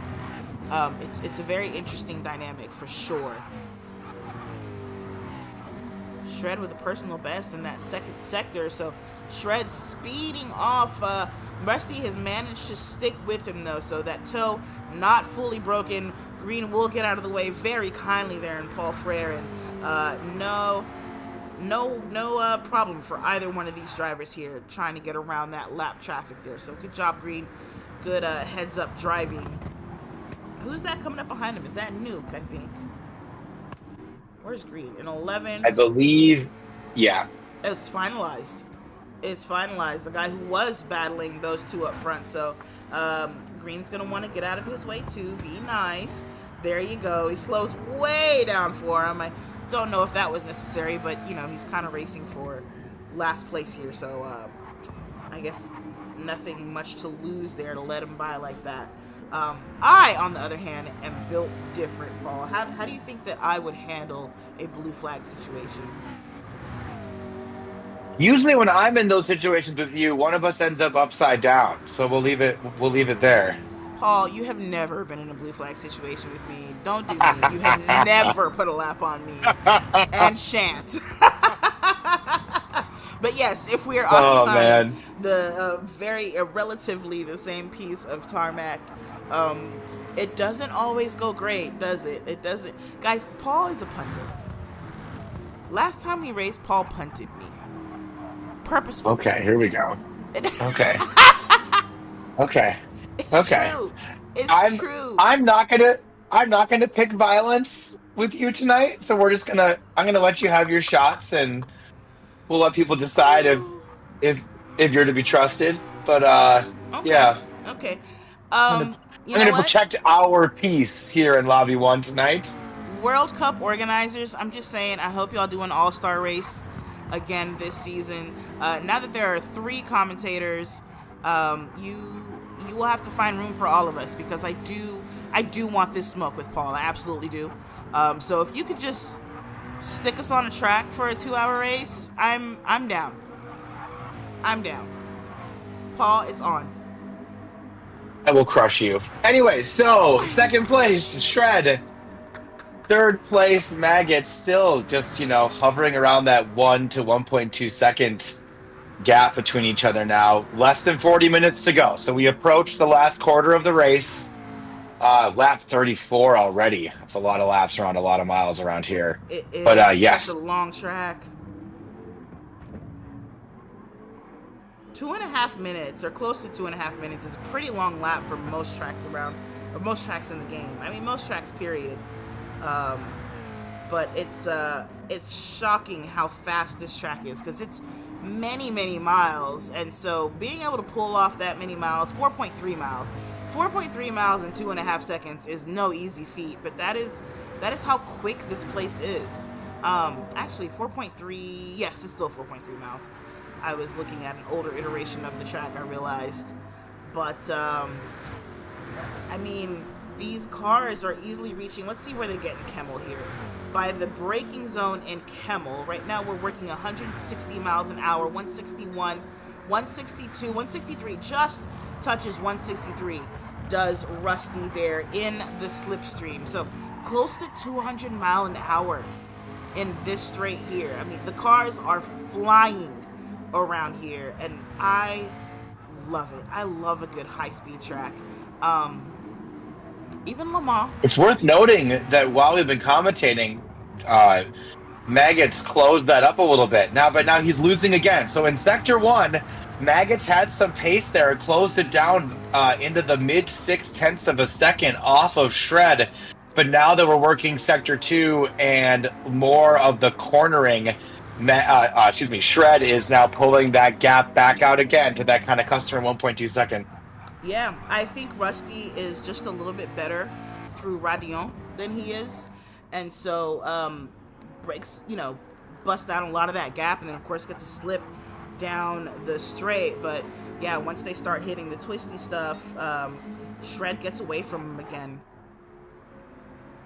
And that comes down to driving style, right? Driving style and skill.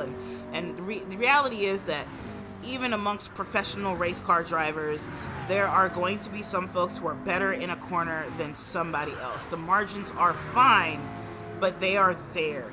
And so even if over the course of a lap, their lap times are fairly even, both in the mid-19s to high 19s, it adds up, right? Every little advantage that you have adds up. I point out Xander, who's just been lurking in the background of the screen every time we go to these two. I want to keep an eye on that, Paul. 2.6 seconds to Rusty, his teammate there. I wonder if Stig will catch up. I do. Shout out to Stig Xander, by the way, who made fun of me earlier this afternoon when I was doing my commentary stint for IRO. He said, Tati, I'm sick of you saying our teammates' names wrong in the chat. And I'm like, whose name am I saying wrong? What are you talking about? And our teammate Goncazo was leading the race, and I kept calling him Gonzaco because dyslexia. So then I'm like, oh, it's Goncazo, no problem. I'm just gonna call him the Gons. So I'm still wrong, right? Like, the Z is not next to the N, Tati. Let it go. But shout out to Stig. Honestly, I was like, you're embarrassing me. Stop. Get out of the comments. Go. Where's finalized? Oh, he's closer to Stig. 3 seconds. I think it was like 4 seconds or something like that last time. So, he's getting up there. But is it going to be enough? We have 35 minutes left in the race. Can he get back up into that podium fight? I don't know. Maybe. His tire wear compared to Stig, about the same. He's got more fuel in the car, so his car is heavier. But he is still managing to catch him on pace. He just did his personal best, a 2:19.1. Stig has, his best is a 2:19.2. And before that was a 2:19.7. Then he had a 2:22. So he's had a couple of bad laps, actually, while Finalized has been staying pretty steady. Nobody has hit that 2:18 of Banana. And Banana's hit 4 2:18s since dropping, since putting the mediums on. So he is absolutely flying. Doesn't want to take a chance. He wants to put a period on the end of this championship here. Wow, really on his horse. Yeah, 2:18 is significant. And I mean, look, since the pit stops now about 15 minutes ago, he was hovering around an 8 to 9.5 second lead after he kind of settled in the first stint of the race. He's extended that now to 15 seconds. So with the change of compound and refueling his car, he's put another about 5.5, 6 seconds over second place. So yeah, he has it all to himself right now. I mean, what do you do in a situation like that? I mean, Shred is giving it his absolute all. He started the race in 4th place. I can't remember, but I feel like he fell below 4th place at some point because I feel like he was having a fight to get in that position. But he started in 4th. He's made his way to 2nd. And just to see the driver in front of you just literally hauling away from you, it's got to be discouraging. But 2nd place points are still respectable, right? Like, 2nd in the championship is respectable, and they're close enough that, you know, one big mistake and it changes ends. But it takes a lot of mental fortitude to see the car in front of you just really have something that you don't have and to still stay in it and just continue battling and fighting. And I think he has hit like what he can, right? He's not running away from Rusty. So they're both very similarly paced. He could be trying to save his tires a little bit. So, you know, maybe we'll see something different from him as we head towards the end of the stint here. Banana's tires are a little bit worse for the wear. He pitted a lap earlier, but I think that's more than a lap worth of use there. But 14.7 seconds is a lot to overcome after you've saved your tires. I think if Shred wants to make a move for first, he has to start it now. Yeah. Yep. We are. I mean, we have 32 minutes to go, so we have a quarter of the race to go. And yeah, now is if Shred has something for us to put on Banana and to start hauling that in and to play his hand, now is the time. Frankly, it's been the time now for a couple of laps. He's got to haul in 15 seconds, and you know, there's not a lot of laps left with only 30 minutes to go. yeah, he should be making that play now. But to your point, I don't think he has it. I mean, Shred looks consistent. He's running 219s, bang on 19s. Actually, he hasn't done anything other than a 19 since he pitted. So he is definitely comfortable and fast. So if he's got something else to play, I don't know why he wouldn't be throwing that down now. I feel like we are looking at his ultimate pace, and he is managing to third place more than he is managing to chase after first. I think so too. As we speak, he's given us the biggest gap that we've seen so far between himself and Rusty Maggots, 1.3 seconds. So maybe he hears us, or maybe we just happen to be seeing Rusty slow down for whatever reason. I'm not sure, but 1.5 now, that is absolutely growing. We'll see who's going faster than who at the end of this lap. Behind them, though, Finalized is definitely reeling Stig in. It's a 2-second gap now, sometimes dipping down below that. So I think we might see a little bit of a, not a kerfuffle, but surely I don't expect Stig to just give it away for free, right? Like, hey, you want fourth, you're gonna have to take it from me. And I would like to see someone try to take something from anyone.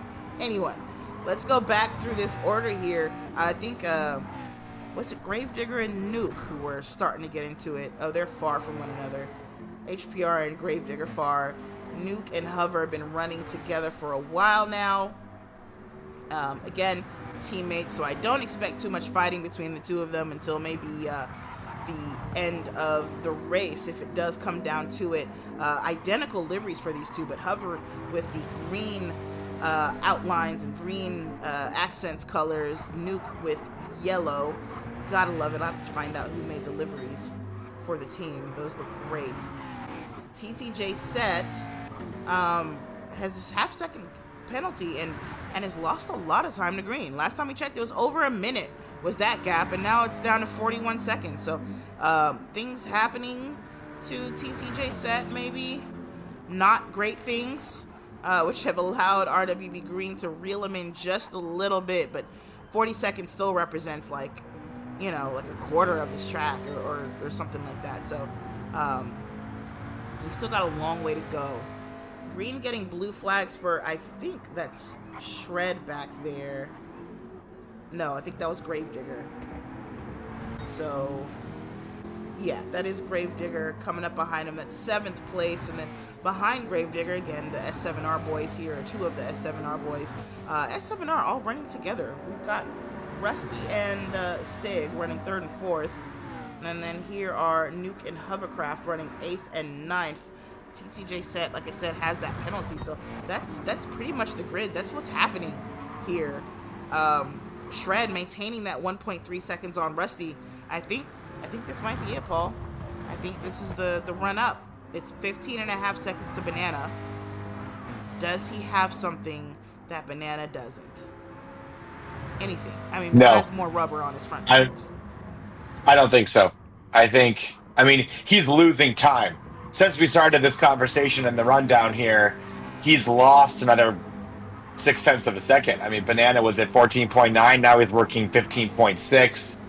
And Shred's put 1.4 on Maggots. So I think we're starting to see things expand, and I think we're starting to look into where we're potentially seeing the race finishing, albeit, barring any type of, drama on track, which, like you said earlier, these are the top drivers in this championship. That's not a common thing in Lobby 1. If we're going to see drama and a late race mistake, that is atypical. So, yeah. Ooh, big. As I say that, though, either a GT7 glitch right there, a little bit of lag in the replay, or quite a slide for Shred there. But no, he's put even more time on. So I think that was actually a glitch in my eyes playing with me. I think it was a glitch, but I was going to say, if there is a place where we'll see that uncharacteristic mistake, that is it. Yeah, I mean, now, Shred looking at, hunting towards 2 seconds over Maggots, which was, 0.6 3 laps ago. So, yep, certainly. He might be on his horse, but, he's in the 219s, right? But he did throw a 220 2 laps ago, which is about a second slower than he's been going. It's like 9/10 slower than the 2:19.4s that it's surrounded by. So it's interesting that he has still pulled out that gap, and I wonder if it's Rusty who's significantly slowed down. He had a 2:19.1, his best lap, like 4 laps ago. Then it's a 2:19.6, and then it's 2:20s after that. So I think Rusty has slowed down out of those 2:19s that he was running. So I think, to your point, Paul, that Shred is giving it his all. That gap that he's picked up over Rusty is on Rusty. Well, I guess that's that. Paul, thoughts on the order for finishing this race? Order for finishing the race in what regard? I don't understand your question. Do you think this will be the order that we finish in, or do you expect sorry, some shakeups?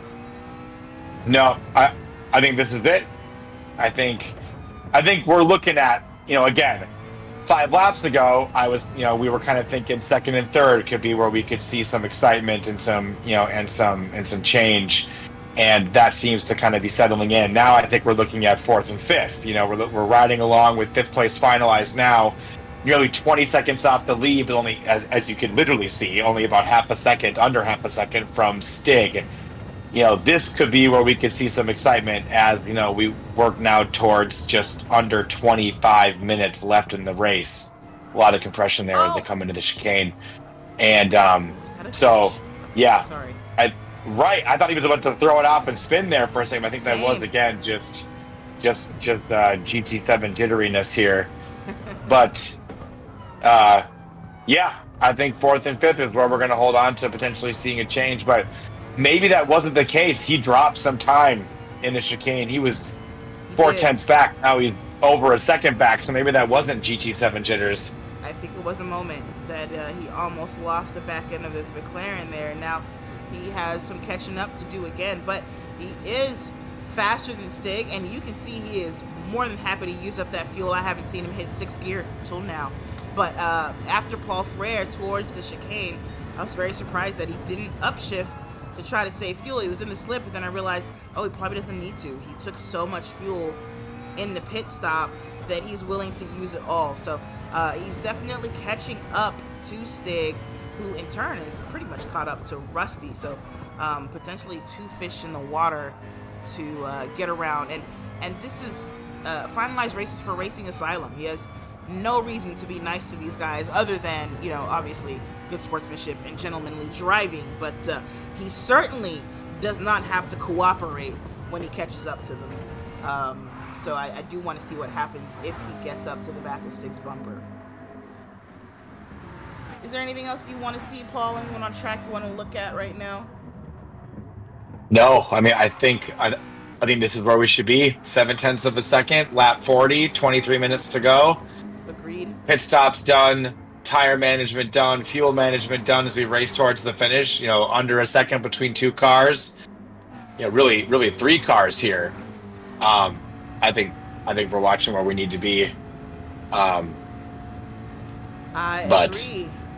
We are here on Rusty Maggot's 360 cam, which somehow manages to be mounted both to the front, side, and rear of the car. It's new technology. You guys don't know anything about this. Looking at those 2 cars behind him, Stig really closing in on called the him in there under the chicane. brakes. Wow, Stig probably thinking, hey teamie, so there's someone behind us. Yeah, look at that. Look at that now. Stig crawled that back. He exited the chicane last lap, losing almost a second as he climbed towards Radion, and now he's 3/10ths of a second. And so he clawed back 7/10ths in a lap, and now they're running essentially nose to tail. Basically. So yeah, I think we're watching exactly where we should be. 3rd, 4th, and 5th racing each other now. 22 minutes remaining, and like we said, tires are done, pit stops done, fuel management done. First place on its own planet. This is the race right now. And Stig drawing up, going to the inside. It's a pass. I was looking to see if it would be a bump draft. But Stig on the brakes, a little bit wide there, but that's okay in Lacombe. You can go wide. You don't have to keep it tight, especially if you're defending. Just carry that speed through, and he makes that happen, makes that pass over his teammate Rusty there, and then right behind is Finalized right here, looking to try to capitalize as well. He's like, don't leave me out of the party, please. But we are leaving you out of the party, Finalized. You gotta make your own entrance into this one. That was fantastic there in the straight. I want to point out, like, Paul, how closely they stayed to one another as they went through Ratillon. Even with the dirty air, you know, the cars moving and bouncing around, but like no one really lost any time. I mean, just pros, honestly, just really fast people. I would have gone wide. I'm gonna tell you right now, I'd have a half second right now as we speak. Yeah, I mean, look at this. I mean, this is a great place to be watching from too. Chase Cam, 5th place, Finalized, looking ahead at the at the positions he wants and the position that Maggots wants. You know, now just 20 minutes to go, so we're getting into the last dying laps of this race, having been running now for an hour and 40 minutes. Look at this now. Yeah, Maggots getting Finalized all over him like a cheap suit as we head into the chicane. Oh yeah, I think Finalized is just looking for a weakness and looking for his chance to make a move here. He's doing so great, just following and being patient. You know, we're not seeing any crazy lunges. He's not doing the most. I think he recognizes, hey, at this point, best I can do is probably going to be this last spot on the podium, and let me not mess up my opportunity to even get that, right? I've still got 20 minutes to do it. I can work it out, and maybe these two will mess each other up. I doubt it. They are teammates, so I don't know if they're gonna really give him anything to work with as far as time lost, but there's no reason for him to be impatient right now. He's not losing touch with either one of them. And I don't think he'll catch Shred. Well, Shred's only 4 seconds up from Xander. That's Shred up there. I didn't think it was. Oh, and the move is I know, it's up the inside of the comb. Oh, Pass he did it. On Maggots. He did it. Wow, that was amazing and very, very easy. Let's go back and watch him set that up here. We're gonna come on with Finalized. Let's go back on board with him. Coming out of Ratillon, he does really well there. Gets a great exit. He's already gaining on Rusty. You can see that McLaren ahead of him getting just a little bit bigger, and he's gonna get a huge toe up Camel towards the comb. He's just got to be brave on the brakes here. You see him pop out, and boom, sure enough, he brakes later. Make sure he puts his elbow out there all the way to the left-hand side of the track to close the door and own that position. I think he even had to maybe use his elbows a little bit in the braking zone as Rusty tried to keep it tight against him there. But come on, get us out of the replay, GT. You got this. You can do this. But a massive pass there for Finalized, and now he's going to chase Stick down for that last podium position. Paul. Whew. Yep. Yeah, this is close. So now the race is Maggots and Finalized. Third place has been released. Looks like they've got some pace there. Stig potentially could start moving up towards second. But now I think we're looking at 4th and 5th battling each other. Maggots versus Finalized now 18 minutes, soon to be 17 minutes left. Lap 42 having just been started by our leader, Banana, who, again, has been shot from a cannon since the green flag. Still 15 seconds still over, so yeah. Still a comfortable 15 seconds, comfortable. Cruising now, now he's, throwing in, mid-220s. Last lap at 20.4. So he is comfortable, and I think managing the pace and essentially running down the clock. And I think at this point on the hards, he was still able to go faster and faster. So I think this is him literally just easing off to bring it home. I think he still could be in the 219s if he wanted to. In fact, his last 219 was a 219 and a half, and going 6/10 and then almost and then 9/10 slower. That seems like an intentional slowing down to like, hey, I got a good gap. I'm going to bring it home safely. 16 seconds now. I mean, it's insane. Shred is all alone. He has run away from Stig and Rusty, who's in 5th. Wait, Paul, why is Rusty in 5th? Oh, right, because we just watched him get passed by Stig and Finalized. I had a moment there, a very blonde moment myself. Please ignore me. But Finalize also a no man's land. Shh. Paul, please. Please. Yeah, no, again, we had some compression there, and now 16 minutes remaining, not too much racing happening again. I wonder if Maggots just doesn't feel quite as confident in the car with the tires being more worn, or if he's, just managing to the championship and not wanting to throw it away. We do still have one more round to go in the BMW M4 GT3 at the Nürburgring in 2 weeks' time. The 24-hour variant. So the big track, the Nordschleife, plus the Grand Prix loop that's used for VLN and, of course, the ADAC 24-hour race. So, yeah, I'm not entirely sure. That might have been 2 hours of racing and 6 minutes or 60 seconds of sheer terror, Tiny. That might be our excitement for today. 60 seconds of terror, absolutely. We have lap traffic again between these drivers. There's Shred. He just got past Green here. Now Xander and Finalized and Rusty will also have to get past him. Ooh, Shred on the throttle there. Had a little wiggle and shimmy. We've seen Green let folks by before. It doesn't seem to be in the way very much. So I think he's gonna be he's gonna be kind and not affect this battle too much. That battle for third there. But of course, if I'm Stig, I'm a little bit worried. I'm like, please move aside. Now look at this. Finalized has caught up to Stig 0.2 of a second. He might dart out. Gonna dart out into the inside again. No, fades back, pulls in behind Stig as they go through the cone, but Stig goes wide. And no, again, patience. But this could be a potential swap here.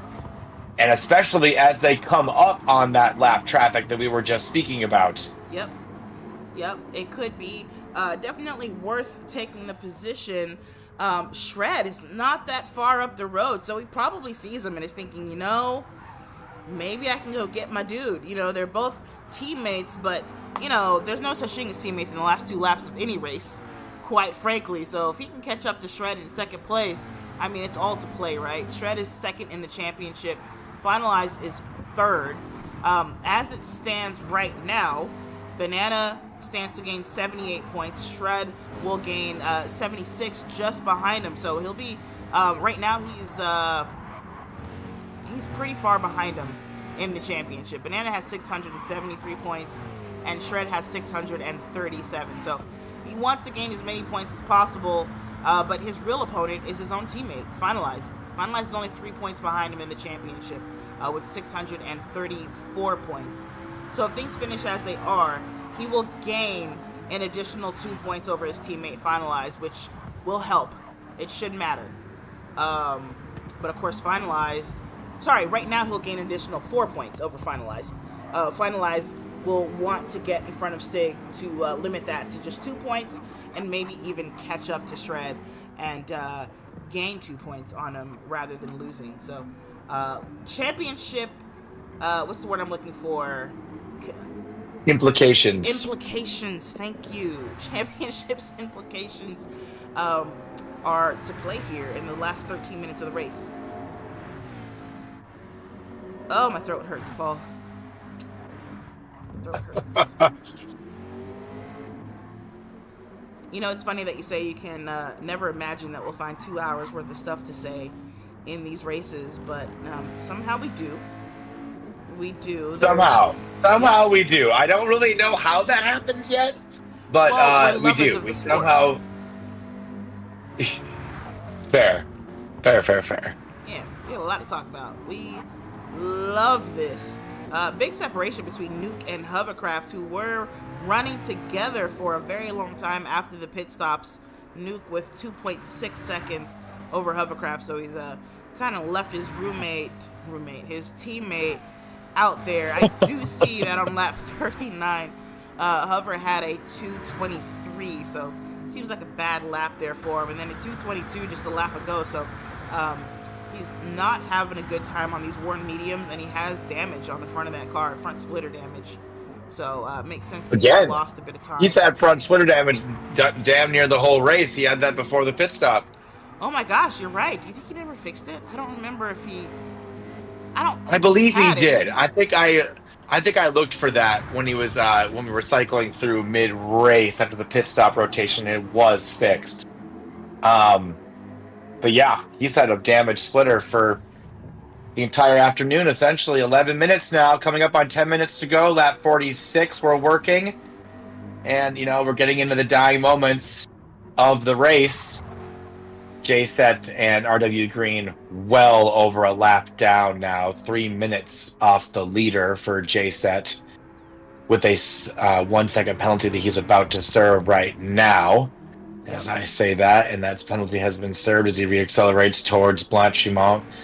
And then RW Green 7.5 minutes off the lead, multiple laps down.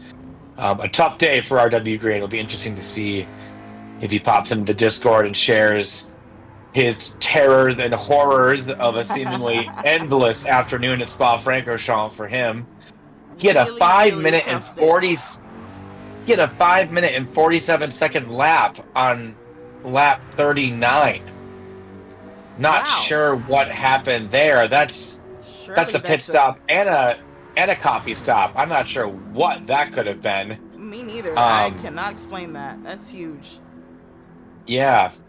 That's now stopped or something 10 on track. Maybe minutes. You had to pause and take a wee, and you let the CPU do the lap, which we all know CPU breaks about 5 years early for every corner. It happens. Sometimes you gotta go.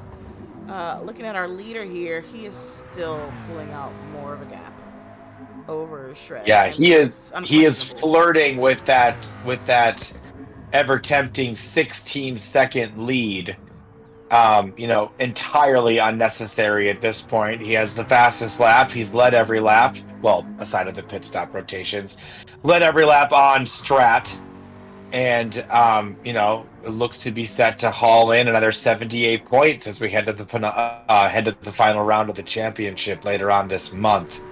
Yeah.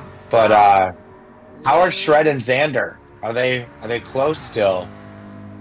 Shred and Xander, how did things we'll look? Go to them in a second here. I just wanted to take a look at the calendar showing that last race on the 26th. Please join us right here, 7 p.m. Eastern Time, in the BMW M4 GT4 at the Nürburgring. Shred and Xander are no longer close. Wow, look at that. Nope. Xander lost pace. But finalized still. I think it was like a 3.9 second gap last we checked anyway, but finalized still all over the back of Xander, by the way. This is where we should be. This is where we should be now with just 8.5 minutes left in this contest as we push towards lap 50. Xander and finalized still half a second off the hip, heading into the source hairpin. And, now elbows are out. Now we're going to get racier, and now we're going to start, drawing out further into the limits of the track and, trying to, haul that third, that's a podium. Finalize is looking at a podium. It is. He is hunting that down. And look at finalized. He doesn't have to save a drop, probably. Xander, I think, might have to. He goes defensive into Lecombe. Finalized, tried to see what he can get there. Nothing doing. Xander well defended there for him.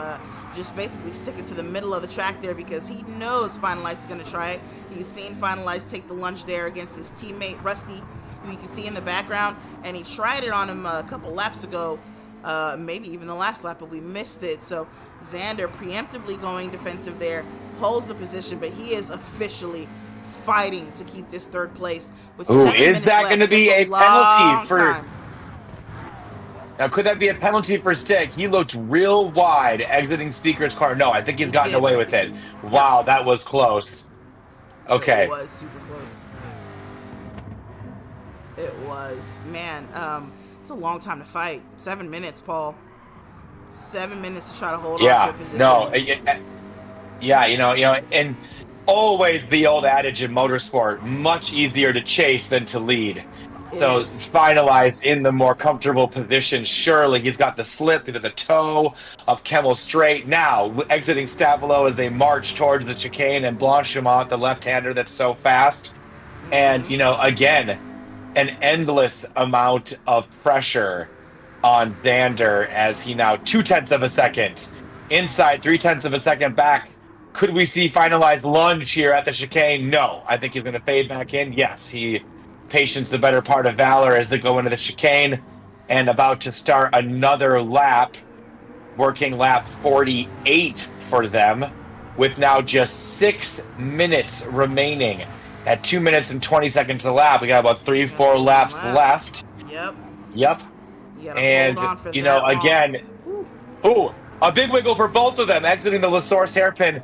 It seems to kind of be a net change of 0, though. Half second between them kind of saved each other from any advantage. But again, still finalized with the slip. Under through a Rouge, Radion now, and climbing the Kemmel Straight, heading towards Lacombe, and inside now, 0.2 of a second. He will make a move here. Xander down the inside. But he's got to overlap. Wow. Oh, I think there was a touch there, maybe. And was there a touch? I think there was a little bit of a tap as Xander tried to shut the door. We've seen drivers do this, just try to get in there and go back to the, inside of the track for the left-hander. But I think Xander had to back out of it. I think he had to give it to him because of that. Let's see if Chase Cam tells us something different. So here is Xander. He's going decisively defensive down the straight, finalized with the absolute overdrive there, and he's going to squeeze him, try to keep him tight while he goes out wide to hit the corner. There was a touch between the two of them. Xander, I think, kindly just gives it to him. I think he said, you know what, my bad. Go ahead and take it. I didn't mean to touch you. Yeah. Well, that wasn't much of a fight. 100%. Yep, that was our fight, Toddy. Can we get this back, though? 4 minutes left. We are inside 2 laps of the penultimate round of the GT Champions Lobby 1 race, 11 at Spa and McLaren 650S GT3 cars. Lap 48, I think that was it, Toddy. I think everyone's settling in now for the finish. A good second's worth of separation between 5th and 4th, which we've had a lot of excitement with. A second and a half's worth of separation between 4th and 3rd, which we just saw, and finalized, and Shred have had a comfortable 3.5 to 4 second gap, and Banana on another entire planet, like I've said now, with a near 16 second gap over second place. I think this is our podium. Famous so last words and commentator's curse, of course. Well, one never knows. We are never to blame, by the way. We didn't do it. Of course not. Of course not. Won't be able to catch his teammate for sure. 6.7 seconds is that gap. So 3rd place is what he's going to have to settle for, though he does limit the gap of points gained from 4 to 2. So there's at least that. So it will come down to this last race between these two for the 2nd place in the championship. Absolutely. The 2 Racing Asylum drivers fighting against one another, and we love to see it, quite frankly.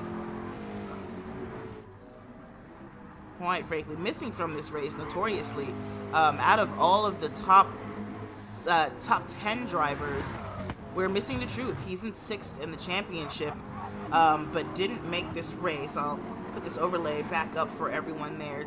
The Truth Serum, another S7R driver in 6th place, isn't going to make the race, so now he is absolutely out of the running. We did lose Black Friday and Odin, though, so that'll help. Those guys won't gain too many points behind him. But he's going to want to jump in for the last race to at least see what he can salvage for the team. Though I think, don't get me wrong, I think his team championship might be in the bag. Just pretty sure there. Anyway, let's go back to the on-track action here. We're with finalized. We just saw him make that pass on stick. And yeah, that gap is now 1.8 seconds, Paul. He's gone. He is checked out, comfortable. 2 minutes to go. Last lap, next lap round. Are you eating? And I was just swallowing a cough drop. Actually, my throat's a little rough as well. Sorry. I was like, I'm hungry, You threw Paul. it back What are you to me doing? at just the worst time. I was like, oh my gosh, uh-oh. So, yes, I have inhaled that cough drop, and no therapeutic benefit was given to my throat. But with a minute and a half to go, lap 50, This will we be the are last lap for our into leader, Banana. the last lap. Yes, last lap. Banana, what's to say? Holy effing bananas. He's been completely checked out the entire race. And yeah, a tour de force in a championship that he leads and will now extend his lead. As we talked at the top of the broadcast, a 78 points haul for a win in this championship. With, like you said, I think we'll have all eyes on second place for the championship with Shred and Finalize to battle it out, correct? For second place, Toddy? Yes, that is correct. Those two came into this race with 3 points between them, and now they are finishing the race with just 2 points between them. So basically, Finalize will gain a point on his teammate there. Pardon me. Banana just extends his lead even more. He was only 36 points ahead of Shred in second place in the championship. There, he's got 673 points to Shred's 637. So, you know, Shred still wants to fight, obviously, because there is something to gain depending on how far down the order Banana falls in a race, or if he doesn't make a race. But I don't think either one of those things is something he can count on at all. So the battle is definitely between second and third here. But yeah, if Banana misses next week for some reason, the number one spot in the championship is still to play. It may not be to play on track necessarily, but it's still not completely finalized. Not trying to make a pun here. It's not fully in the bag. You still got to show up, Banana, and you got to show up strong at that. We're going to stay with him Here we go. as he crosses the line, the winner of this race. Congratulations to Banana for another dominant showing, this time at Spa, to make up for how he showed up at Catalunya last week, or a couple weeks ago, with some pretty bad luck on the track there. Well done for him. We're going to watch Shred now cross the line for second place. Just behind him, teammate Finalized will take the last podium spot, flashes the light at us there, and then the two S7R boys, Stick Sander and Rusty Maggots. I think Stick just let Rusty go. Did Sander run out of him. fuel? Was that yes, 13 thousandths of a second. Did Maggots get him at the line on a dead fuel tank? I wonder. That was close. Can we replay? We have time. Let's go back and look what happened there. Yes, he's out of fuel. Stig. No, we're with Sander. Yeah, he's out of gas. Look at that. Stuck in first gear. And he 13 thousandths of it right there. Wow. Yep. I was wondering, I was like, can we hear the car audibly slow down? And we sure do. HPR crosses the line in 6th, Gravedigger in 7th place, and Nuke in 8th. Well, that's the end of that. Before we can go, I'll just show. We are done looking. The TV feed has been cut by Gran Turismo 7. And we're done. Well, Toddy, thank you for having me. I have to dip out because I have 3 dogs that are going to start making a lot of noise. So good luck with job interviews, race interviews. I need to put myself to bed. But yeah, thank you so much for having me again. Good race. And we'll see you in 2 weeks' time. Yes, thank you so much for joining me. It's super exciting and great to have you. Go take care of the dogs. Love you. Goodbye. Thank you, Toddy. Yeah, cheers, everyone. All right, guys, I'm going to go ahead and read the final finishing order here. Stig, out of gas, man. Yeah, same, bro. Same. I obviously, I know the feeling. We were in the party together last night when I was the one who ran out of gas in the last chicane.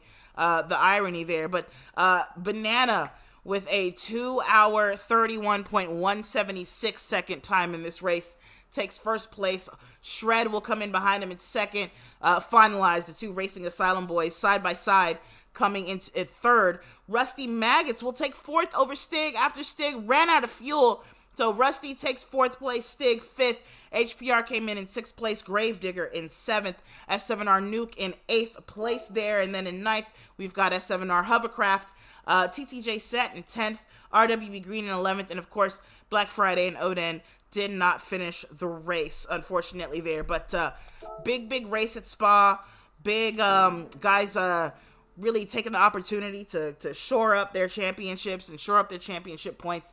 Like we said, though, there's still several positions still to play in the championship, so every race matters. Every race counts, absolutely.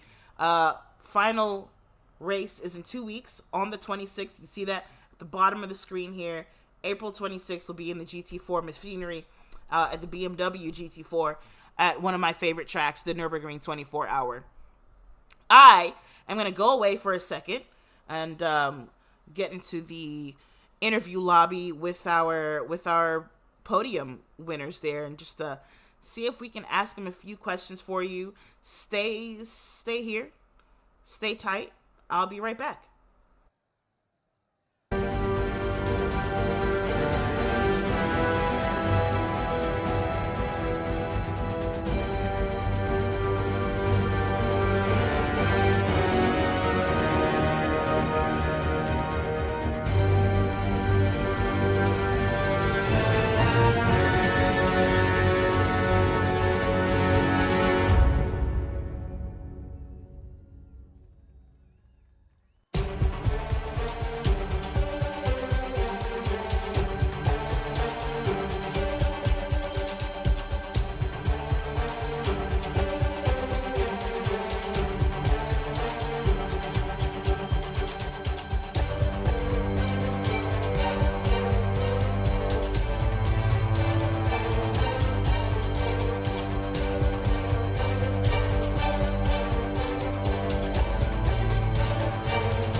We're back, guys. I've got our 3 podium winners here with us, Banana, Shred, and Finalized, here for interviews.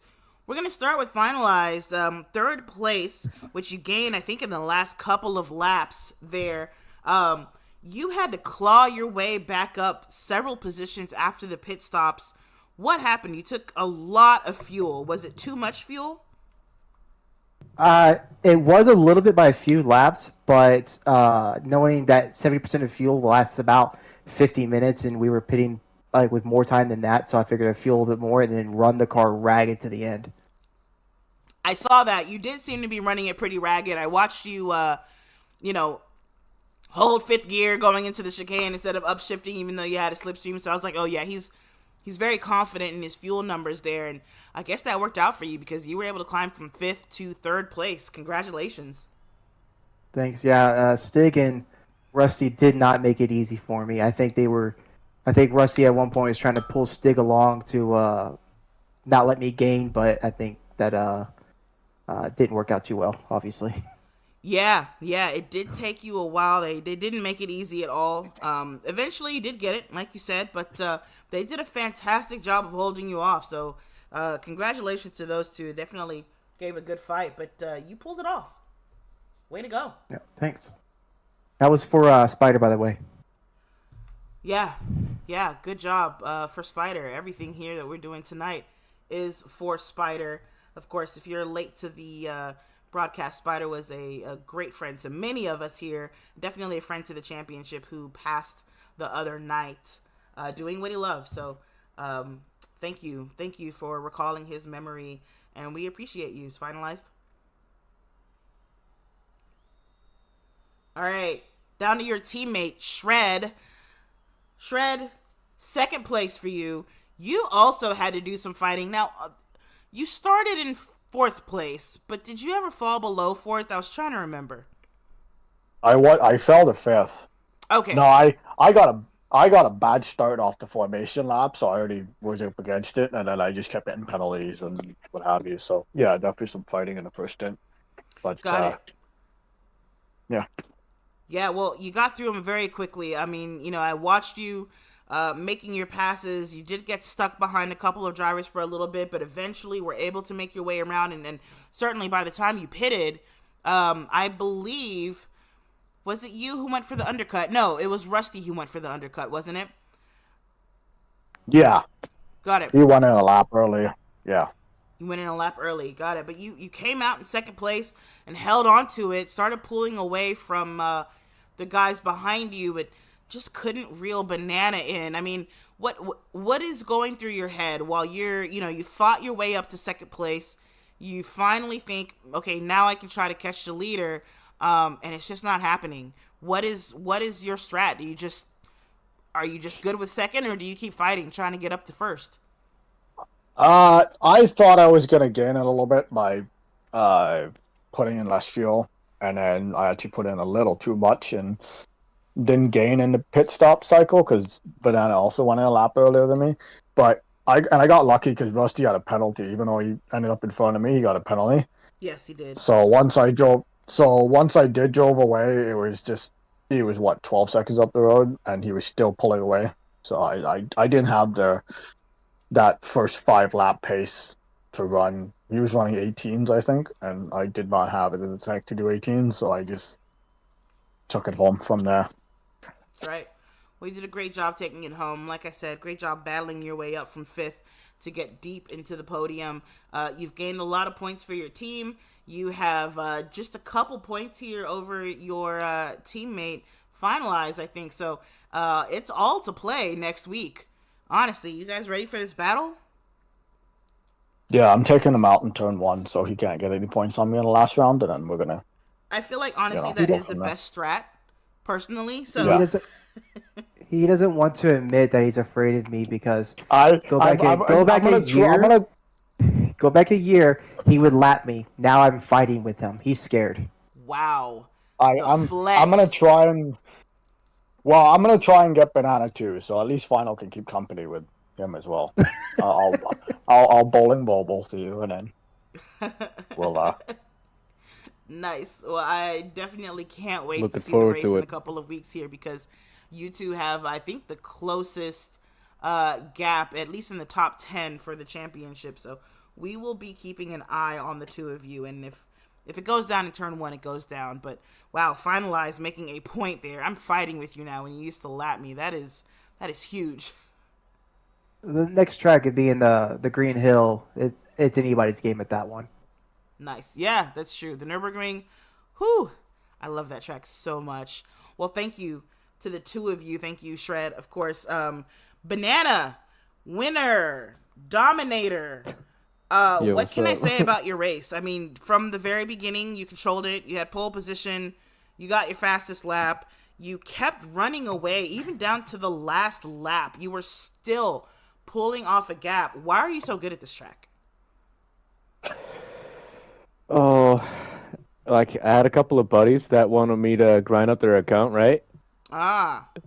It was a daily C race on spot with Group 3 cars, and it was all MRs. Like, I think I did the R8 and the 650, and that was, like, the base that I got. And from there on, I just did my thing. You already chalked it up a lot better than I would have.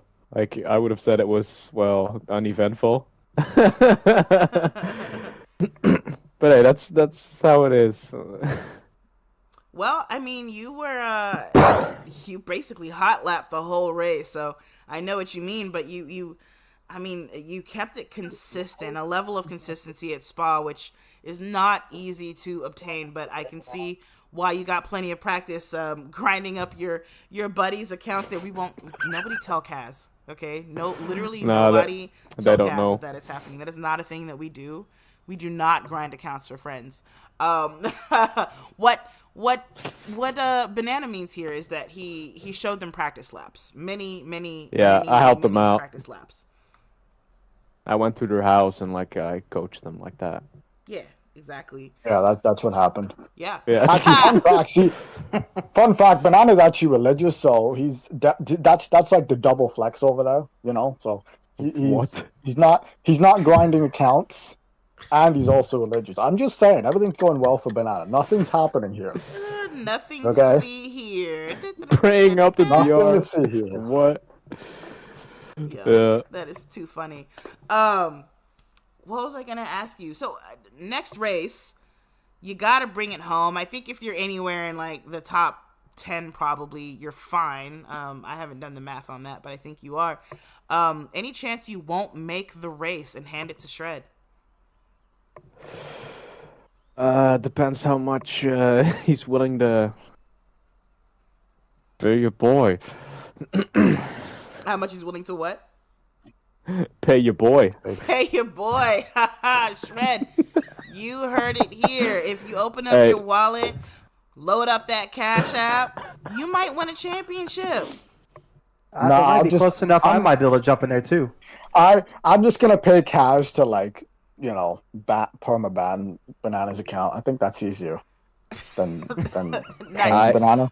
Banana, you did just give away the bag. So we put the ban on your account, and I guess you can't join us anymore. That'll be that, or you gotta grind your way into at least being able to afford a 650.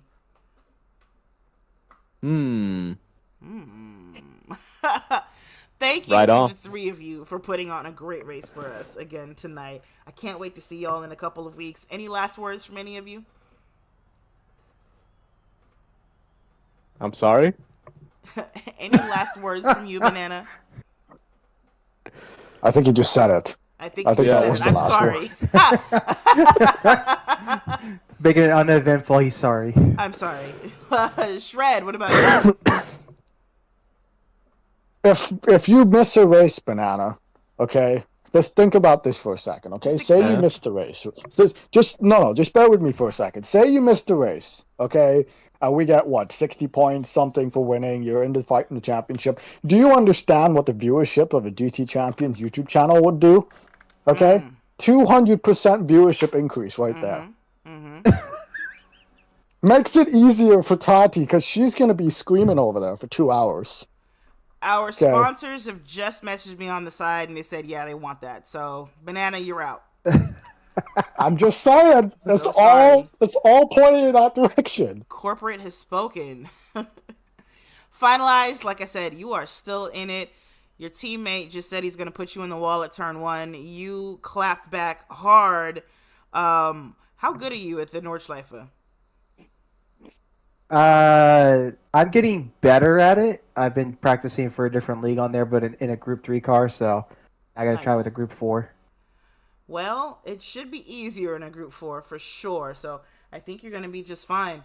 Again, I appreciate the three of you for coming in here and joining me. I'm going to go end this broadcast, let the people enjoy the rest of their Saturday night, and you three do the same. Thanks. Right on. See ya. See ya.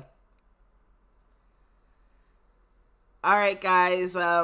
Fun guys for sure. All of them. Let's. I just want to bring up a couple more things just to remind you all of other championships that we have running currently. We've got the Porsche Cup being ran over on iRacing. If you are an iRacing driver or interested at all in seeing those kinds of races, you should absolutely watch. The grids are larger. You get a few more options. It's fantastic racing. The last one was today at 12 noon. So if you click the GT Champions name on YouTube right now, you can find that broadcast. Most likely the next one will be next Saturday at Interlagos,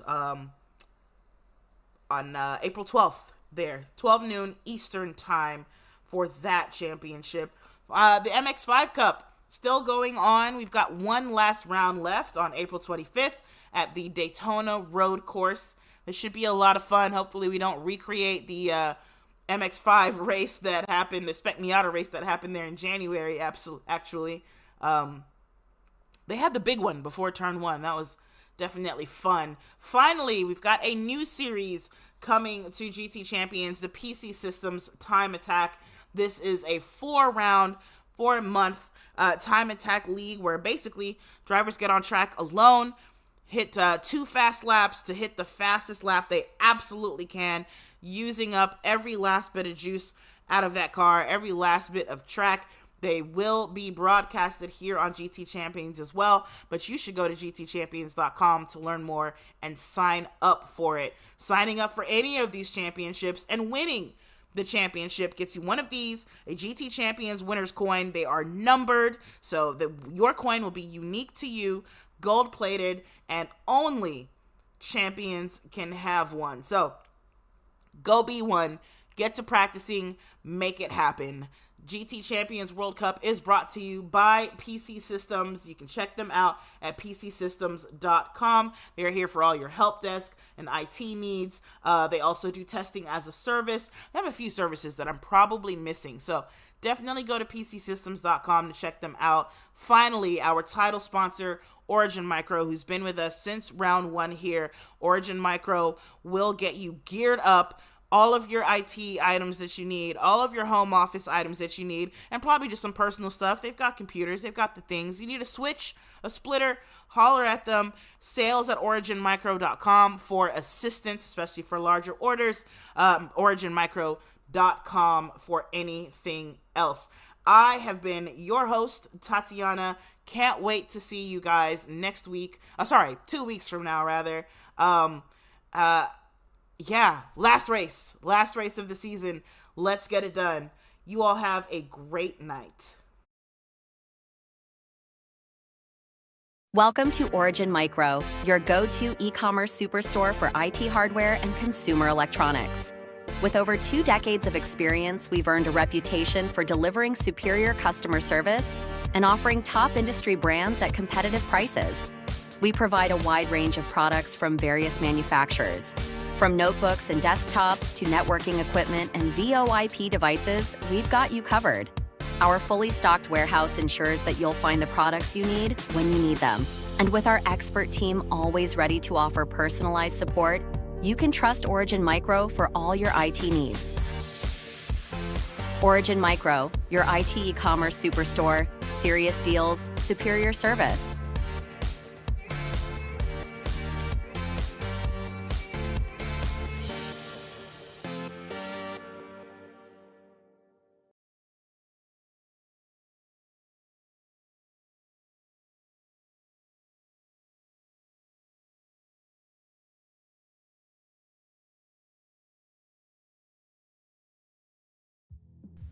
Are you looking for professional broadcasting on a budget? How about broadcast with colorful commentary, guest commentators, and after-race interviews?